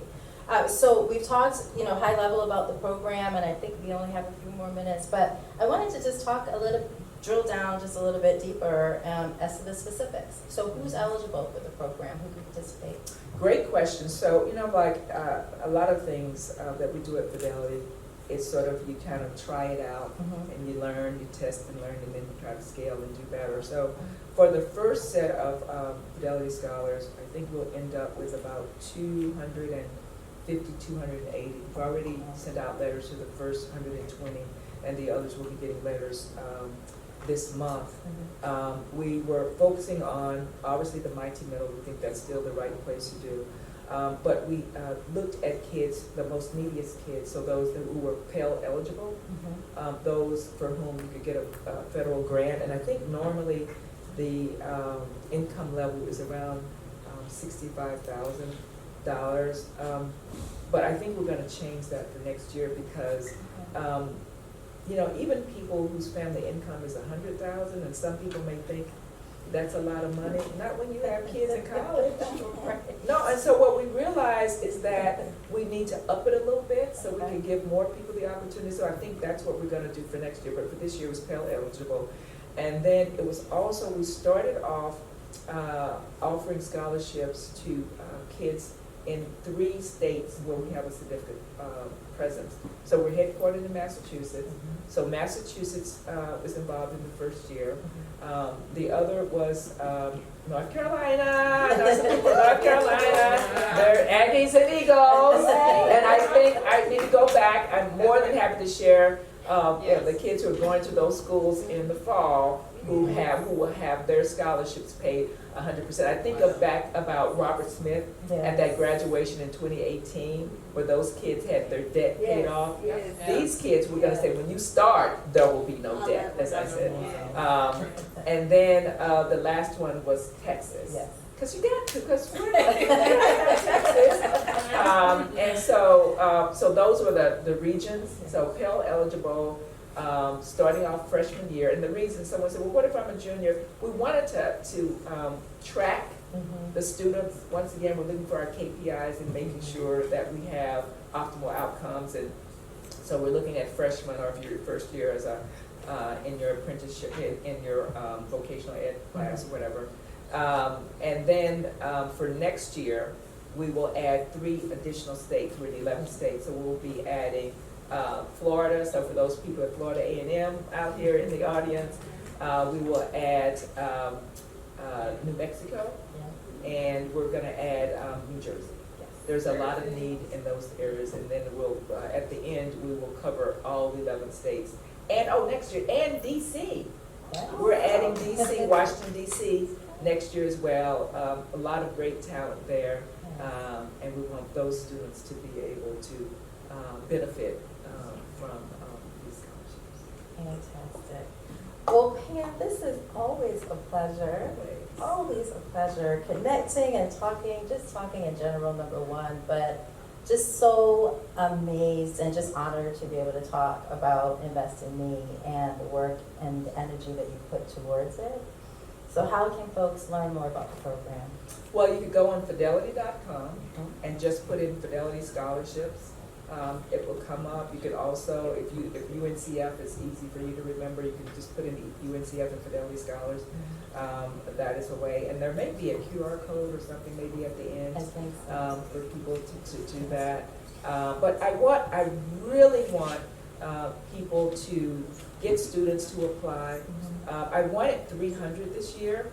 And like I said, I think maybe we'll get to 250. I was a little disappointed because I'm type A and I want to win with everything. We didn't get to 300, and what I said to people, that's leaving money on the table that should not happen. So I'm hoping next year we're going to add another 300 or so to that, and double it. It's probably going to be 600. And I want to make sure that we're overflowing, that we have so many applicants who come through. People can self-nominate themselves, or nonprofit organizations. If you're, serving these kids and you know of a great student, you can nominate students as well. So that the new process will start in October. Fantastic. This time went by fast, Kathy. It did. And I want to thank all the Fidelity folks who've been involved in this, and obviously the senior leadership. So with that said, I think we may have some questions. That maybe, yes. How do you select the states? How does the selection go? Great question. So we looked at the states where Fidelity has a significant presence in terms of employees. So we have our large sites, and we wanted to kind of test and learn first because this is new to us. So I always tell my team I can't count above 3, so we picked 3 states. As I mentioned, it was Massachusetts, North Carolina, and Texas, and we looked at where there was a large diverse population and where we found that there was some disparity in terms of income, and where we had strong nonprofit partnerships, because we can't do this by ourselves. So that's why we picked the states where we have influence, right, through community, and we have good partnerships. So that's why we picked, and also to send a message to our associates in those sites that Fidelity, we want to give back to the communities where you live. Great question. Great question. So there's one on the web. This one says, are there D&I programs for your mid to late career professionals? Yes, we do have some professional programs that are available. And again, if you go onto our website, you can certainly learn a little bit more about those. We have one that's geared towards specifically those who are coming back to the workforce. So if someone has been out of the workforce for a while, they're mid-career, and they're looking to re-enter, it's called the Resume program. That is one where we will typically, it's usually a cohort type program, and you'll be able to have, if you're interested in different tracks, typically technology, there's some business as well, and you can be placed into that program. It is a selection process, but that is one of the programs that we have available. Great question.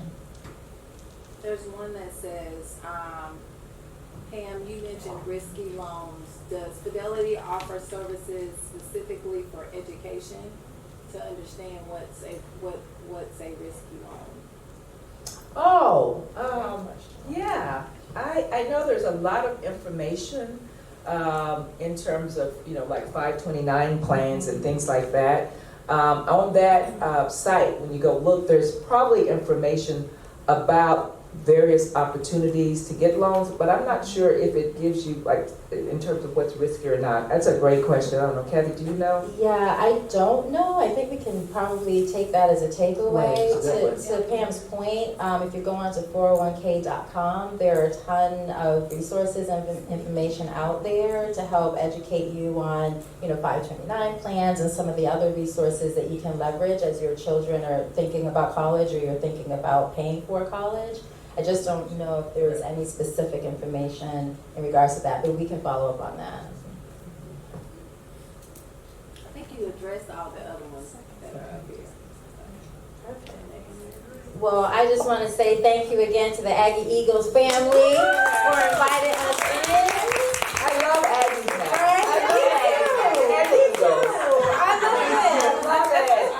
And I just want to say a huge thank you to you, Pam, too, right, for continuing to think about your community and, again, transforming lives.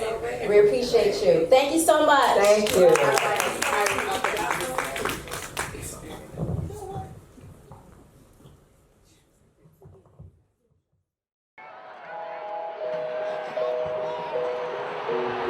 Many higher education veterans have always said the athletic department is the front porch of the school. It just means we have a vital and important job. And one of our jobs is to recruit, showcase, and brand this institution at the highest level. We have great people committed to our staff and coaches, and we compete like hell. Anything that you want in life, anything that you desire is going to oftentimes be on the other side of hard. So you say you want a championship, or you say you want to be successful, you say you want to go out with a bang. Oftentimes God just places adversity in front of you. Now, after you go through that, and then you achieve what you ultimately wanted to achieve, now you have the character and the necessary confidence to sustain it. I'm just really proud of them. We've been working really hard, There's just so much stuff that we put in, They got mandatory ice baths, they run, they have sprints every day, so it's a lot that goes into it. We're tougher than I give them credit for. We do know how to win, and now it's just about putting the pieces in play. They encourage one another regularly, and they correct one another. So the best way to have a team get better is if you can hold yourself accountable and hold your teammates accountable. Making a greater individual contribution to the team. And so if you can bring your own contribution of your total package of magic and whatever that may look like, making sure that you're bringing that each day, every single day. We're really trying to uphold that. We talked about everyone maximizing on their opportunities. I don't see any ceiling to what we're doing. Our big focus was performance versus outcome and just working on the process. That winning culture, that culture of success, that's what we're trying to build upon each year. I know it's not 9 teams better than us in the HBCU. We'll show it on the field.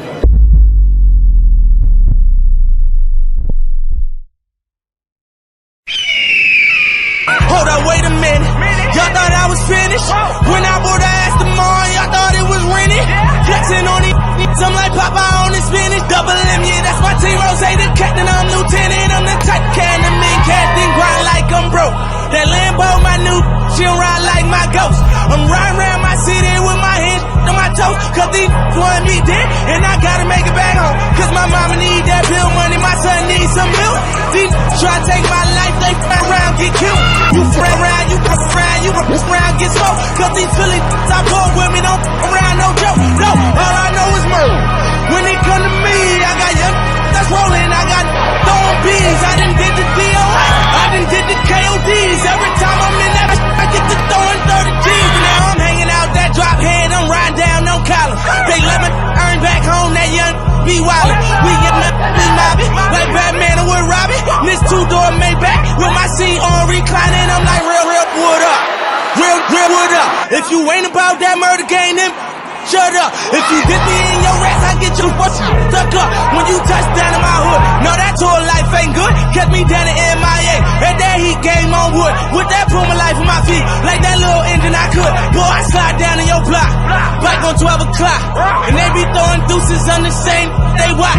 And I'm the king of my city, cause I'm still calling them shots. And these lanes talking that bull, the same, that fly. I'm the same, from Birch Street with them neck braids that lock. The same that came up and I had to wait for my spot. And he waiting on me, waiting on me. Still on that hood, my Rolls Royce on me. They gon' remember me. I say remember me. So much money at your friend turn to your enemy. And when this beef I turn my enemies to memories. We them they go for 40, ain't no 10 the key. Hold up, broke, turn rich. Love the game like Mitch. And if I leave you, they ain't done pretty. Gon' still it was something about that rollie when he first touched my wrist. Had me feeling like that dope boy when he first touched that. I'm gone. Woo!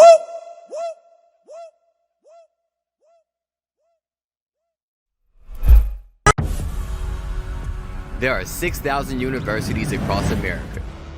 Why should you choose North Carolina A&T? We're America's largest and best historically black university and have been for 9 years. We graduate more African American students in engineering, journalism, liberal arts, and agriculture than any other university. Period. Our graduates of all races and ethnicities earn higher salaries fresh out of school than all but one other UNC system campus. And 96% of our alumni say they return to A&T and do it all over again if given the chance. Can you feel the pride? You will. North Carolina A&T. Always doing, never done.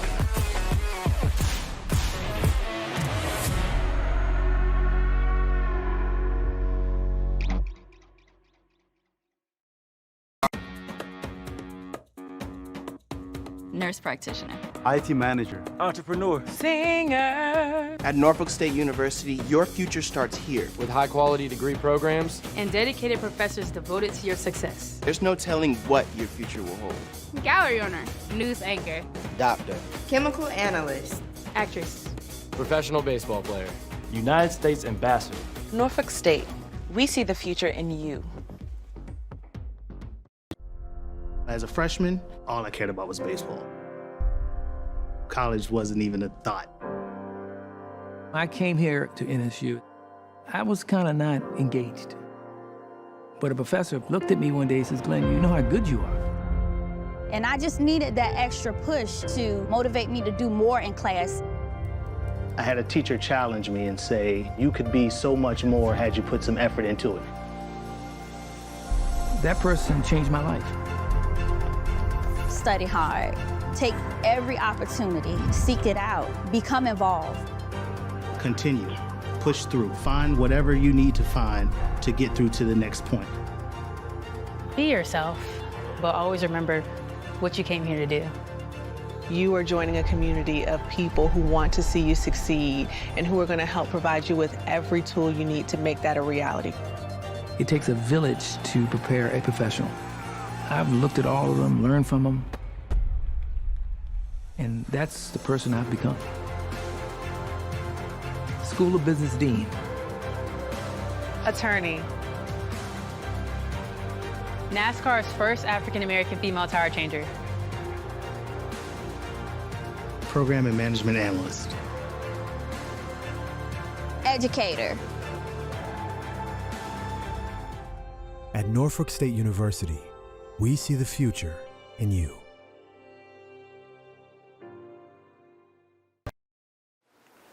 Hi, I'm Anthony Graham, and I have the pleasure of serving as the Interim Chancellor at Winston-Salem State University during the 23-24 academic year. I bring you greetings on behalf of the Rams family in Winston-Salem, North Carolina.